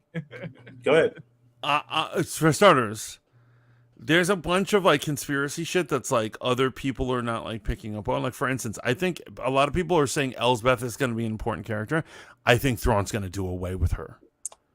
And I think I think it's funny that she was like, why only send 2 squads? And he's like, exactly. We've had hard times, and I think she doesn't even know he's about to bring zombies back. Yeah. And he doesn't need a naysayer. He's got the 3 witches. He does not need Elsbeth. Elsbeth was just used to make the Viper ring. Thrawn, the thing I love about Thrawn, man, is he is just a mental power villain. He is not a villain you fight. You don't have a final battle with him. He is a thinker. He's Lex Luthor. 5 steps ahead of you. He's Lex Luthor getting other people to fight for him. Exactly. And 100%, that's what's going to happen, man. He's going to screw her over. Do you guys have feelings? A lot of people have strong feelings on the internet about his dad, Bod? I don't have strong feelings about that shit. I don't care about that. I hate how the internet. But I see what you're saying, though, man. I see the rumblings. It's just dude, Boba Fett, get it. That was weird. Right. But Thrawn, Boba Fett was weird. Thrawn, I understand. He's not a muscle guy. Like you said, he's a brain guy. Right. And they've been living on hard times. So, I'm sure he's been surviving on mac and cheese this whole time. One thing I don't like about Thrawn, I can't, and this was a problem in Rebels too. Whenever he talks, I have to turn whatever I'm watching up to max because I cannot understand his ass. Yo, that's the mix.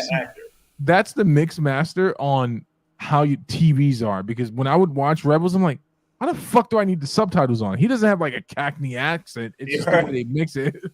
Yo, let me ask you a question, right? Let me ask you a question, right? He's got the dad bod.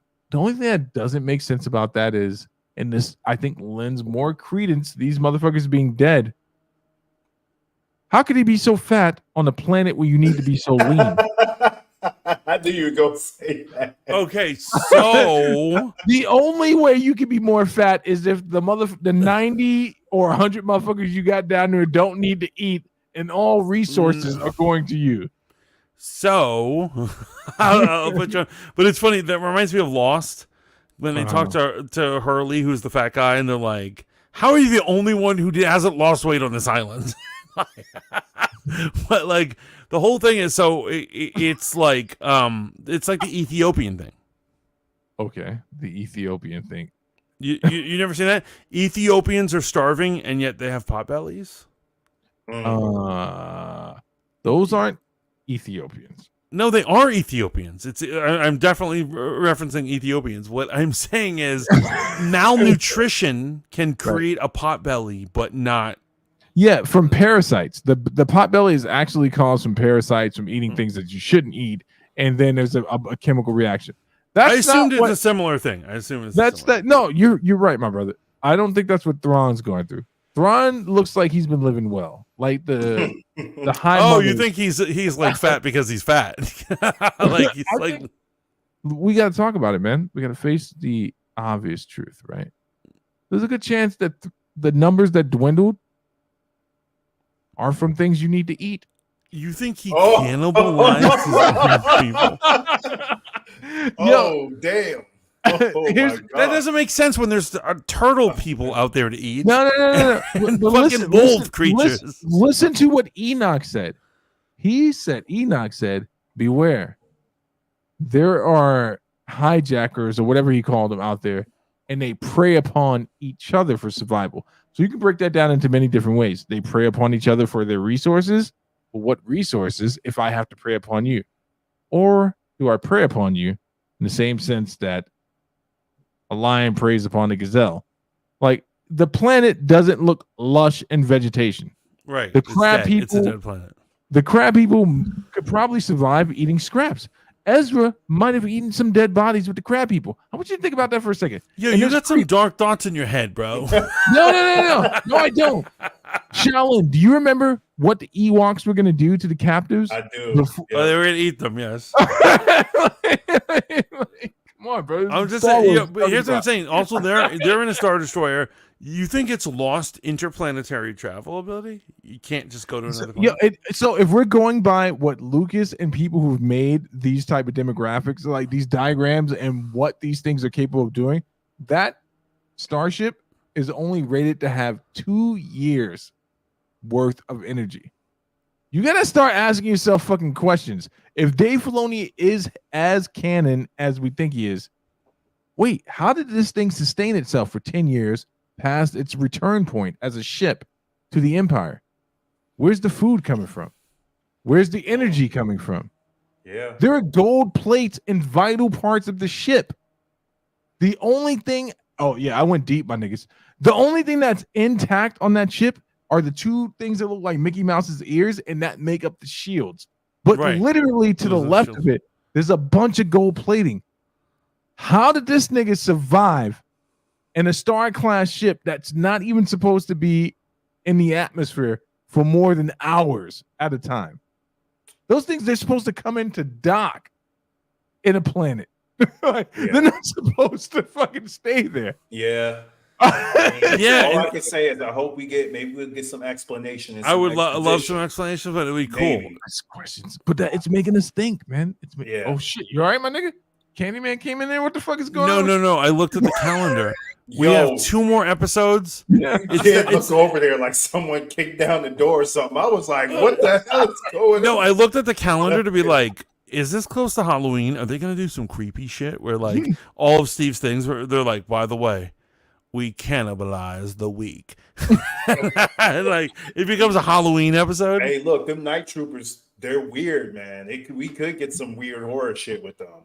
Something ain't right with them, man. I'd love to. Something isn't right with that whole scene. Even Enoch, and so like you know about the whole like mask thing, like what they like not discovered, but they noticed that the golden mask looks like in ancient Rome gold mask they would put on the dead, right? And so that's like it's creepy. It's all fucking creepy, man. Yeah, like, love it, man. I love it. And however, it was balanced with Sabine being a character, like riding off. I loved her whole back and forth with her steed. Yeah, that was cool. Yeah, that was cool. What Very did you guys Star think Wars. Go ahead, man. Go ahead, Alan. Go ahead. No, go. I was just about to say she did piss me off with the way she treated it though when she got ambushed. Because my black ass would be running away too if I'm getting shot at and I've never been in a fight before. Leave that baby alone. Leave that baby alone. That baby's getting shot at. Okay. Right. Let me ask you guys a question. What did you feel about as someone? I'll let him take credit for this joke if he wants to, but I would never shout a person out for saying this. What did you think about Moses Ezra? And what did you think about them being reunited? Some individuals on the internet claimed that it was lackluster, that the first thing out of her mouth should have been, I betrayed everything you believe in to get back to you, that there should have been tears, that she should have said, we killed the Galactic Empire. Or do you just allow this scene to fucking play out? I let it play out, man. I enjoyed it. I thought it was good. I was expecting Ezra to have, if Thrawn and his boys were having hard times, how is Ezra not? So I expected him to have a harder time, but he didn't. However, I did think it was poignant that he's just standing there and he's like, guess what? I become friends with the crab people. It did feel, if I'm a nitpick a little bit, it felt a little bit rushed to me. I did not expect to see him at all this episode. I didn't. I thought she was going to be looking for him for a while. But that's kind of nitpicky. I'm fine with what we got. If they had the real episodes, I bet if Filoni had a true order of episodes, 20 episodes, I bet you that her going out into the wild would have been one full episode, and it would have been taken days. Of her traveling around, and they're kind of rushing things, and I dig it. I understand, but I feel you. It was a little rushed because she rides out and Grand Admiral Thrawn couldn't find him, and then she's like, "Well, she found him in an hour." She found him in an hour, and she's like, "You niggas must not look, because he's right here." You ever think about how the show would be if it was on some other platform, right? If it was on Hulu, it'd be horrible, right? If it was a Hulu original. If it was on HBO, most certainly Ezra would have been dead. Right? She would have found his dead body. And there would be way more fucking. Everyone would be fucking. Ahsoka would be fucking Huang for some reason. Wang! But on Disney, she shows up after having a brief and beautiful meeting with the crab people. They deduce that the symbol on her arm is the symbol that they made for their cult leader. And then we find Messianic Ezra. Here was my issue with this whole thing, right? As soon as Ezra was back on screen, I was confronted with something that I know I struggle with, and I'm going to own it. Ezra sucks dick. He sucked dick as a character. He was fucking annoying. You mean anyone that complained? No, I don't mean figuratively. Just think about it for a second. Everyone that complained about the prequel trilogies, they hated young Anakin because it was too whiny of a character. I hate child actors. But the first season of Rebels is literally me trying to get past Ezra. And then season 2 is me trying to cope for Ezra. Season 3 is me going, in spite of Ezra. You understand what I'm saying? So what did we say before? Is that Disney Star Wars is like a boys' home, right? Yeah. Right. And so Filoni, when they're like, "We'll give you a show," he's like, "I'm gonna make a show about all the characters I've made in cartoon form," and he's not gonna fuck with anyone else's characters. He's gonna make his own. So that's his legacy, right? But I agree, they're not the best characters to make a show about. I absolutely agree. I hate fucking Ezra. I didn't even like Kanan. Everyone likes Kanan. I don't like Kanan. I didn't mind Kanan. I think it's because of my duplicitous prejudice for Kanan. Kanan is the great grand sponsee of Mace Windu. What? his master trained directly under Mace Oh, Windu. right. She was fucking his Peppa Padawan. Balaba, yeah. Yeah. So he gets a Yo, pass. you don't think Ezra is going to get redeemed in his ridiculousness in this show? Oh, 100%, my brother. He's going to. Okay. Ezra, and this is Dave. This is my point. Dave Filoni is like shoring up all the critiques that people had about Rebels. We all took an issue with some part of Rebels. But look, if you think about it, in this show, he's fixed a lot of that shit. We didn't understand why Ahsoka was now wearing the fucking Ancient One shit from Ronin. Now it makes sense. After development, she's going to become a higher enlightened version of herself. Honestly, another thing I have to say from a man who's a romantic, I have to say, having Sabine in the friend zone is just fucking stupid. She should be chasing her lost lover, not her lost friend. Nobody, no offense, guys. If you are sent to another galaxy from Space Whales, I am not going to spend 12 years fucking finding you. I'm like, okay, let me check. That nigga's living his best life over there with the space whales. But I'm saying, if here's what I'm saying. But if it's a lover, it's different. It could go a million years, right? And so they should have a romance. This should be a romantic greeting. That's just my personal opinion. Oh, I agree completely, man. Ezra, look, man, he's been deprived for how many years? 12? Look here. He's been living around the turtles, and I hope he hasn't fucking turtles. The minute he saw her, he should have been all up on that, okay? The second. If she's really good looking. He would have been. Yep. She's good looking. I would have made out with her immediately, yeah. And listen, Ezra, have you guys given any serious credence or thought to the fact that Ezra may actually be dead? And this is the Night Mothers fucking with everyone? Ooh. Damn. It's not Jesus Christ, man. It's not a likely theory, but because you know what's interesting? You know what's really interesting and what kind of works here is that, remember, when they got to the planet, Skull looked and he saw the rings was made up of bones, and he says, "This planet is a graveyard." Yeah.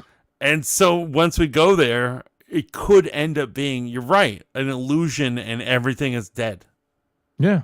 Unable to sustain life. The only reason it makes me think differently is the fact that, okay, just hear me out, brothers. But Grand Admiral, well, let's just call him Emperor Thrawn, right?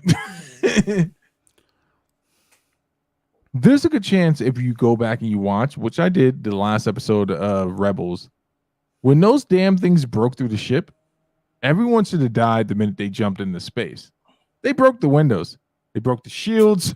They broke anything that would sustain them. But just hear me out. Just hear me out, brother. Just hear me out. I think Thrawn was the only one to make it there alive, right? I think that Thrawn, being at the end of himself, understanding that he doesn't understand everything about the Force and he underestimated it, comes to the Night Sisters, but still being Thrawn, just having a new piece of information. And with that new piece of information, it broadens his understanding, and he makes a deal with the Night Sisters that will ultimately be more beneficial to him. I think that the Night Sisters and whatever happens in Filoni's movie is only going to show at the end or midpoint of the movie that Thrawn didn't need the help of witches. He used witches to get off planet. He used the witches to do whatever it is he's trying to do next. And I think the wild card in this scenario is Balin and the story they're going to tell with his apprentice. I think that's going to be the heartbreaking shit, because whatever happens next, Ray Stevens is dead, right? In real life. So if they didn't kill Balin before this show, they got to kill him now, right? We don't want to see another actor playing this iconic character, and I think he's iconic now. I think that the next 2 episodes, Balin dies. Go for it. No, go for it. I think Balin dies, man. And the best example, I think we get to Bentu. I think a lot of people are making a lot of theories about what's going to happen next. I think we get some form of the world between worlds or whatever, or the Bentu comes back, and that's what's been communicating with him. So I think Bendu is too deep dive. Even from Rebels? I hear what you're saying. They kind of don't care if people follow or not. They're like, you need to watch the show or fuck you. Right? But like, So what works about Balin dying, and trust me, I love him. I absolutely adore him. Is that he has an apprentice. So when he dies, she can take over whatever his cause was. Right. And so that totally works. Right. The Bendu is so hard to explain. Here's what I'm saying. They could try to explain it on camera. However, this show is not good at ever explaining deep dives. Really, yeah. They're just like, here's a mystical land. She's seeing her master. She's becoming a Jedi. Ahsoka the White. And you're like, what the fuck is happening right now? Like, the normies can't follow this. It's definitely for hardcore fans. So do you think that Dave Filoni's intention was to bring the hardcores back? Is he that ingenious? Is he that smart where he dared to gamble millions of dollars of Disney's money to re-engage hardcore Star Wars fans? I do agree. I agree with that. I think that's right. I think Kathleen Kennedy thinks, what does a random mother who's 30 who's never seen a Star Wars want to see? Bitch. No one wants to see what you're producing. However, he's like, we need to. You're right. Re-engage the fans, and that's what he's doing. He wants the real fans. It's crazy. Right. Like, this is the only fans of Star Wars, basically.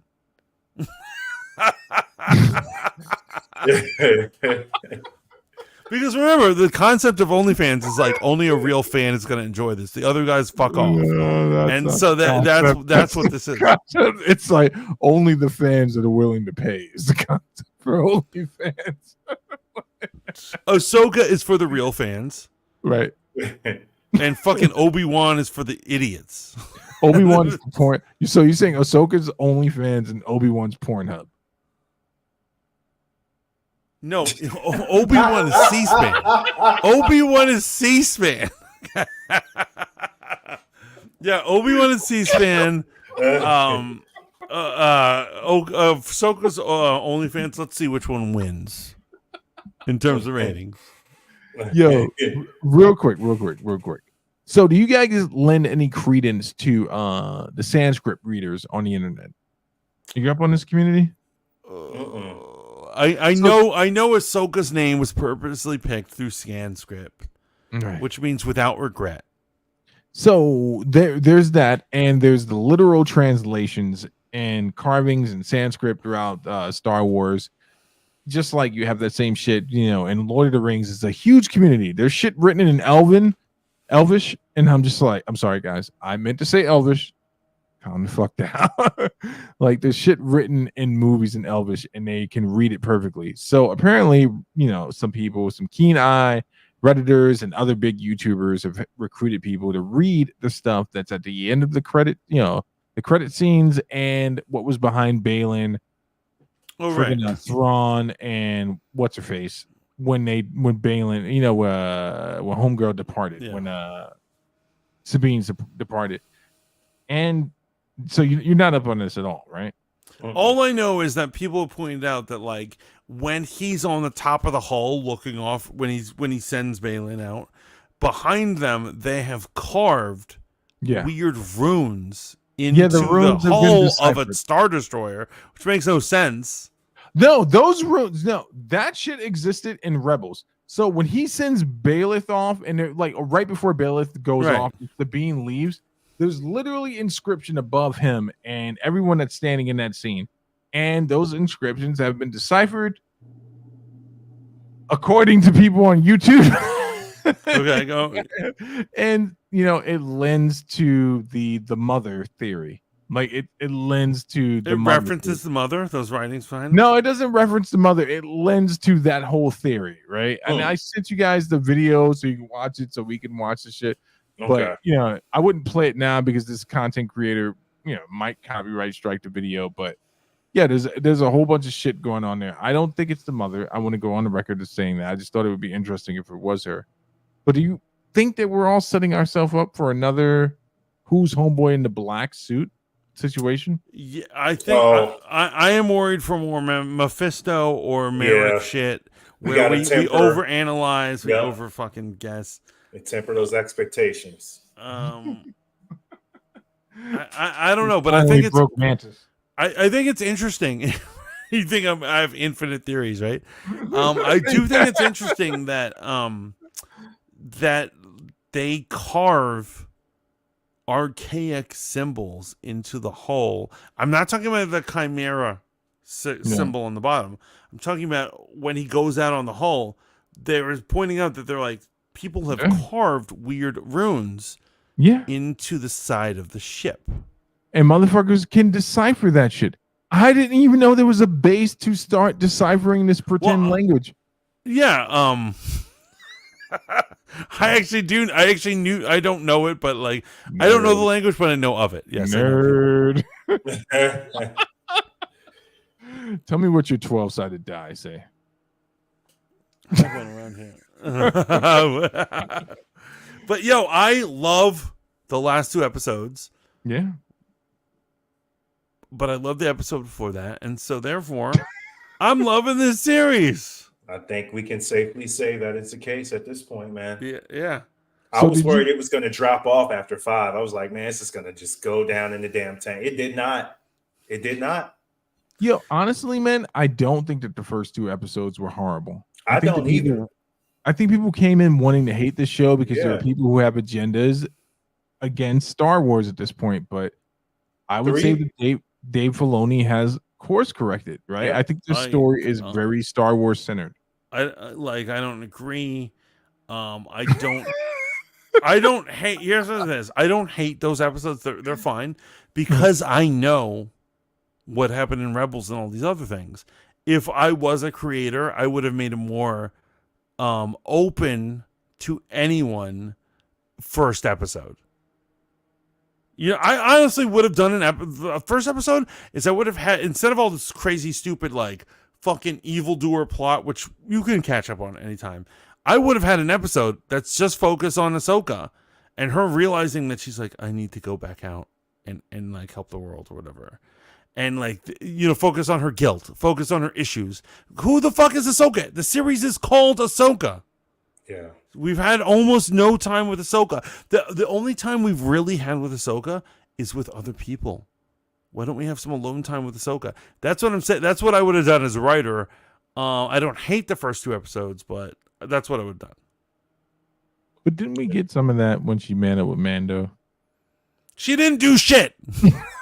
Bitch is hanging out. Okay, that's straight up. Straight the fuck up.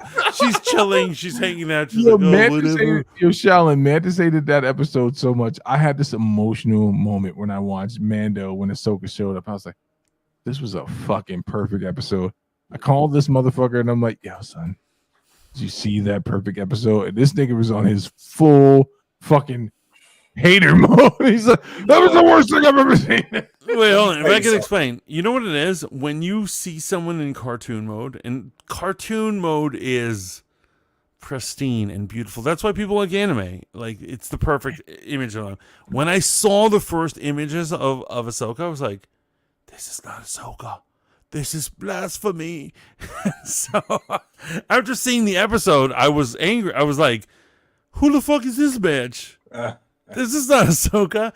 And I had to check myself. And so since Ahsoka, they have introduced all these other characters, and you have to admit, they look better animated, right? Everyone looks better animated. Hera looks better animated, and even Thrawn looks better animated. There's an entire community movement against what you just said about Hera. There's an entire. Yeah, because she's cheeked up. That's why. She cheeked up. Trust me, no one is a bigger fan of Mary Elizabeth Winstead than me. What I'm just saying. Yeah, one person posted on IG. You know, you got cheeks when you look good in a Star Wars uniform. I was like, yeah, that's what's going on. I have to say the last 2 episodes were friggin' amazing. Right. What are we gonna get next? I don't know. Only 2 weeks left, guys. Call it, Shaolin. Call it. What do you think is gonna happen, man? Oh, gosh, man, look. Ahsoka's gonna get there. We're gonna have some kind of battle. What I want the the next episode because I just can't wait. I want to know what the hell is going on with Balin and his end game, man. That's what I'm Right. And I want more information on those night troopers too. I'm kind of obsessed with You know, I Those are two things agree I with you that like it annoys me that I love Balin and everything that comes out of his mouth every moment. I'm like, I love this guy, but he is doing the thing where he's like the evil villain, being like, "Don't worry, wait, it will happen." What? The coming? The what? It will happen. It is prophesized, and he's not. And every time he's cryptic, it's like, motherfucker, just say what the fuck. Yo, Tell me. Balin is articulating being, I am the real big bad if I wasn't in a Josh Whedon show, right? I am the real big bad if I wasn't on Game of Thrones, right? Because a motherfucker that talks as much as Balin gets got by the next episode. Like, and I mean gets got in a weird fucking way. He gets killed by a hooker. You know how Game of Thrones gets down. You know what I'm saying? Yeah. Hookers never get their due dessert. But in this shit, man, he really does look like a sad, desperate man on a suicidal mission. Like, he keeps making reference to going to the beginning, breaking the cycle, which, if you've read Legends, which I have not, I've only watched YouTube commentary on it. Thank you, YouTube. Fuck you, authors. Legends. Why fuck the authors? Why fuck the authors? What the fuck? Because why would I pay some motherfucker when I could see some shit for free on YouTube? But I'm saying before YouTube's, that was there was before the YouTube. EU. I used to take a weekly trip. Yeah. I used to go to Big Apple Comics and get harassed by a fat owner, but that motherfucker's dead. That guy was a prick. Was down. Fuck that guy. But here's what I'm saying. He rolled around in his grave like a prick. I forgot where I was going with that. But you were saying, No. So I can't even recover after. that guy tried to overcharge me after the price tag would say something. He would go, "Oh, it says 175, but this is a collector's item. I gotta charge you for." I was like, "Fuck that, no!" Yo, I'm almost convinced that they came up with that one fat motherfucker from The Simpsons from this comic book shop. Yes, shop. absolutely. Yeah, you would show. They wouldn't let you come in if you were a kid until like 2:35, because technically, if you went to one of the schools around there, you didn't get out until 2:20 or 2:30. Right. So if you showed up before then, they didn't want to deal with any truancy shit. But there's this one motherfucker that was up there that would always be like, "It's 2:40, man. How'd you get here so quick?" I'm asking none of your fucking business, my man. Hand me my fucking Alien versus Predator comic. Here's my $50, you fucking cocksucker. And yo, on top of that, man, do you remember the pizza shop below it? Those motherfuckers were mad racist, Shaolin. They were mad racist. They kicked all the Puerto Rican and black kids out of the fucking pizza shop every day. They were mad racist. At any rate, Ahsoka. Yo, by the way, for people who don't know, New York is more racist than any other place. Here's what it is. It is both more diverse. However, very racist. Because it's diverse, it has a ton of racists. People do not mind being racist.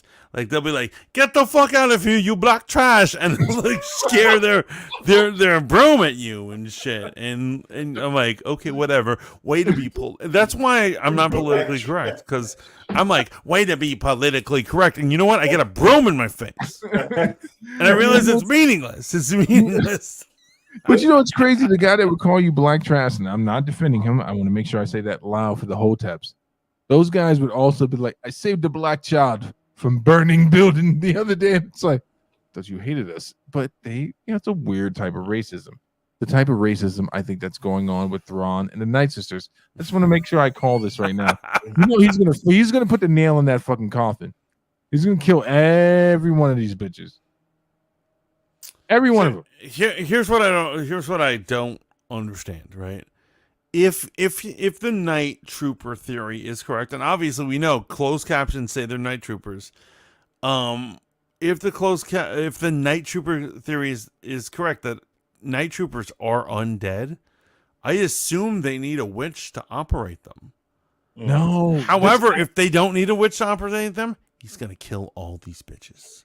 This is why I asked you guys about Dathomirian magic. So the lore has slightly changed. Before, they can only do things, even Mother Townsend, on that fucking planet. The weird shit they could only do there. They're normal force users elsewhere, but no, they're not.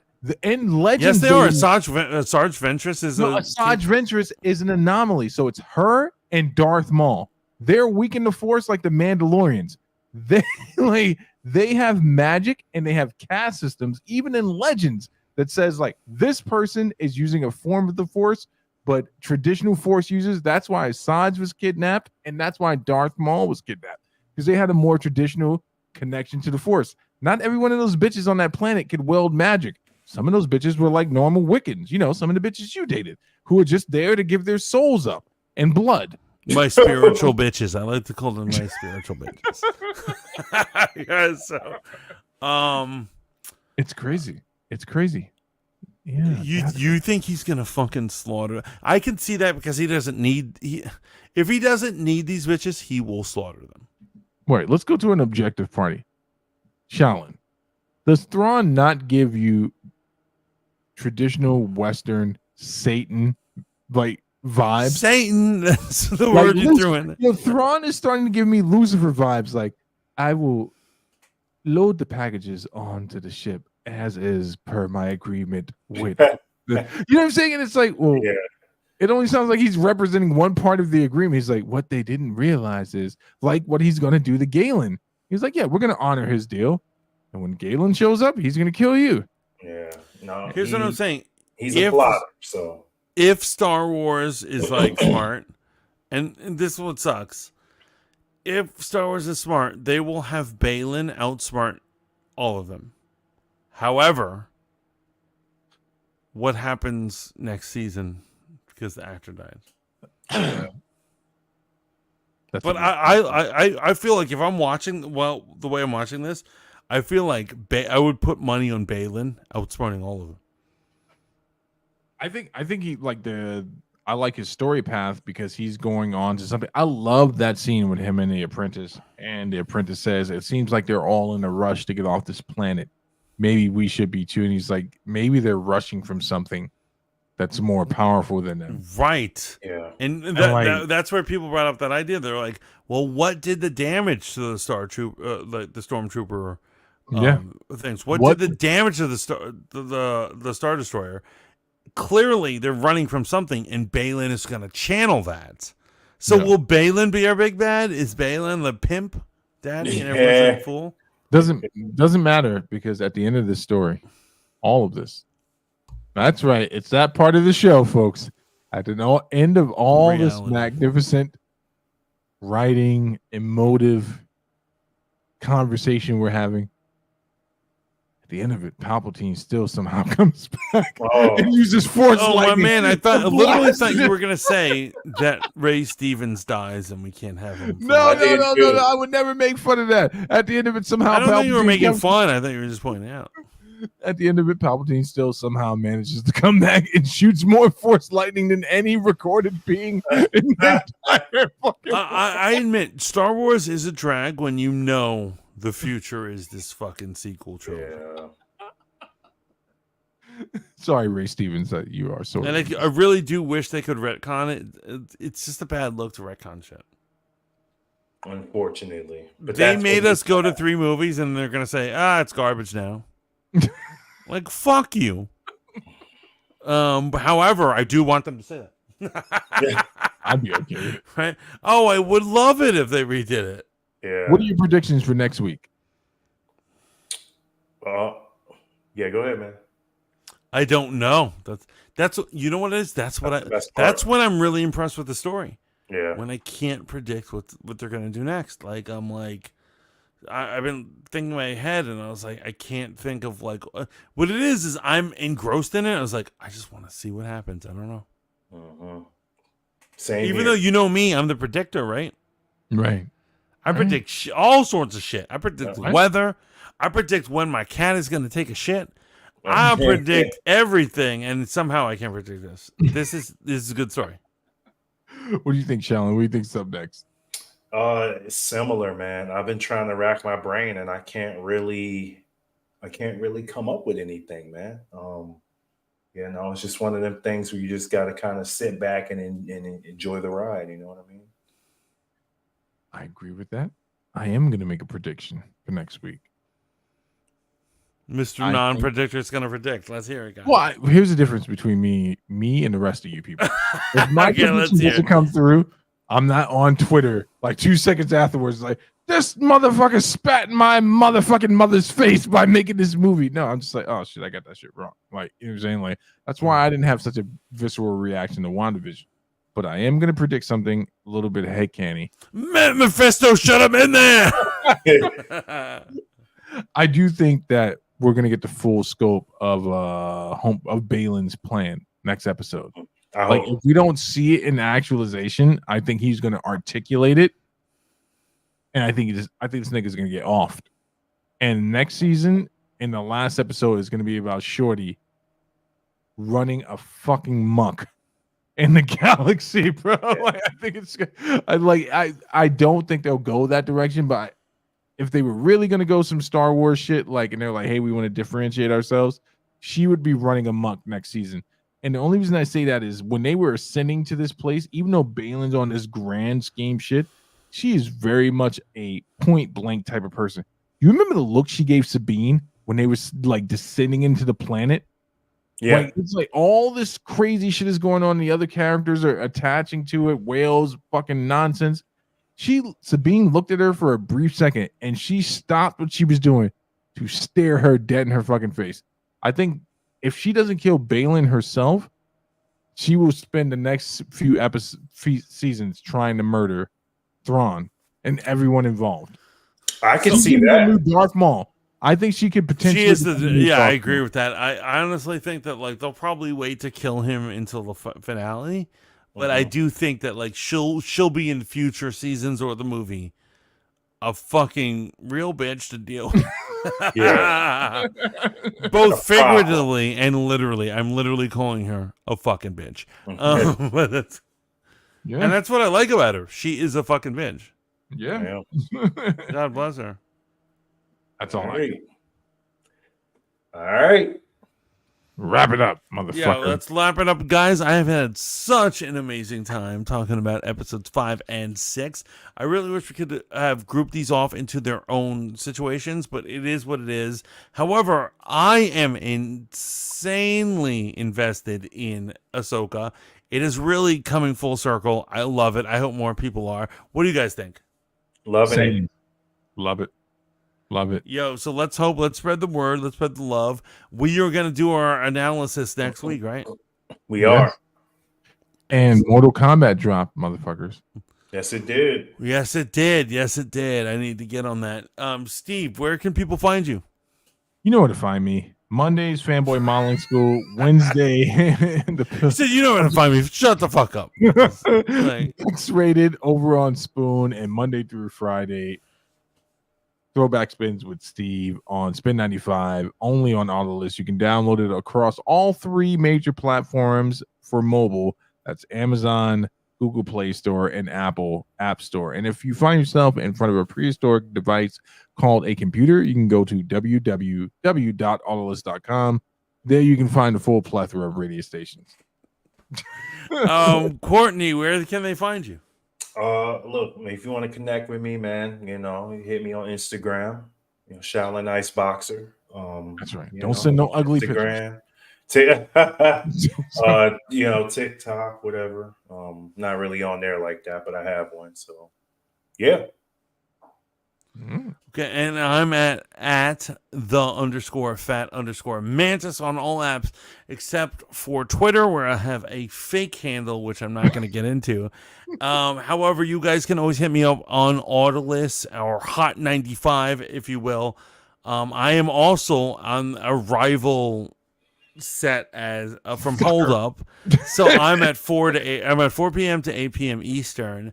You can hit us up on Autolist app. We're also on other things such as radio.net, One Stop Radio, Online Radio Box, My Tuner, all sorts of things. Wherever internet radio is sold, we are going to have a good time. I'm going to go crazy. I think you guys are going to go crazy, aren't you? Yo, believe it. Real quick, last thing I'm going to say. This is the mic drop. Episodes 4, 5, and 6 should have been shown as a movie. Yes. Oh my god, I love it. Damn. That would have been the perfect movie, bro. I just sat through that shit. I just sat through it. It Absolutely. really should have been a movie. Anyway, we love you all. Live the dream. Get the fuck out of here, bitches. Pay your rent before Ciao you go. for now. Yeah, pay your rent, you bozos.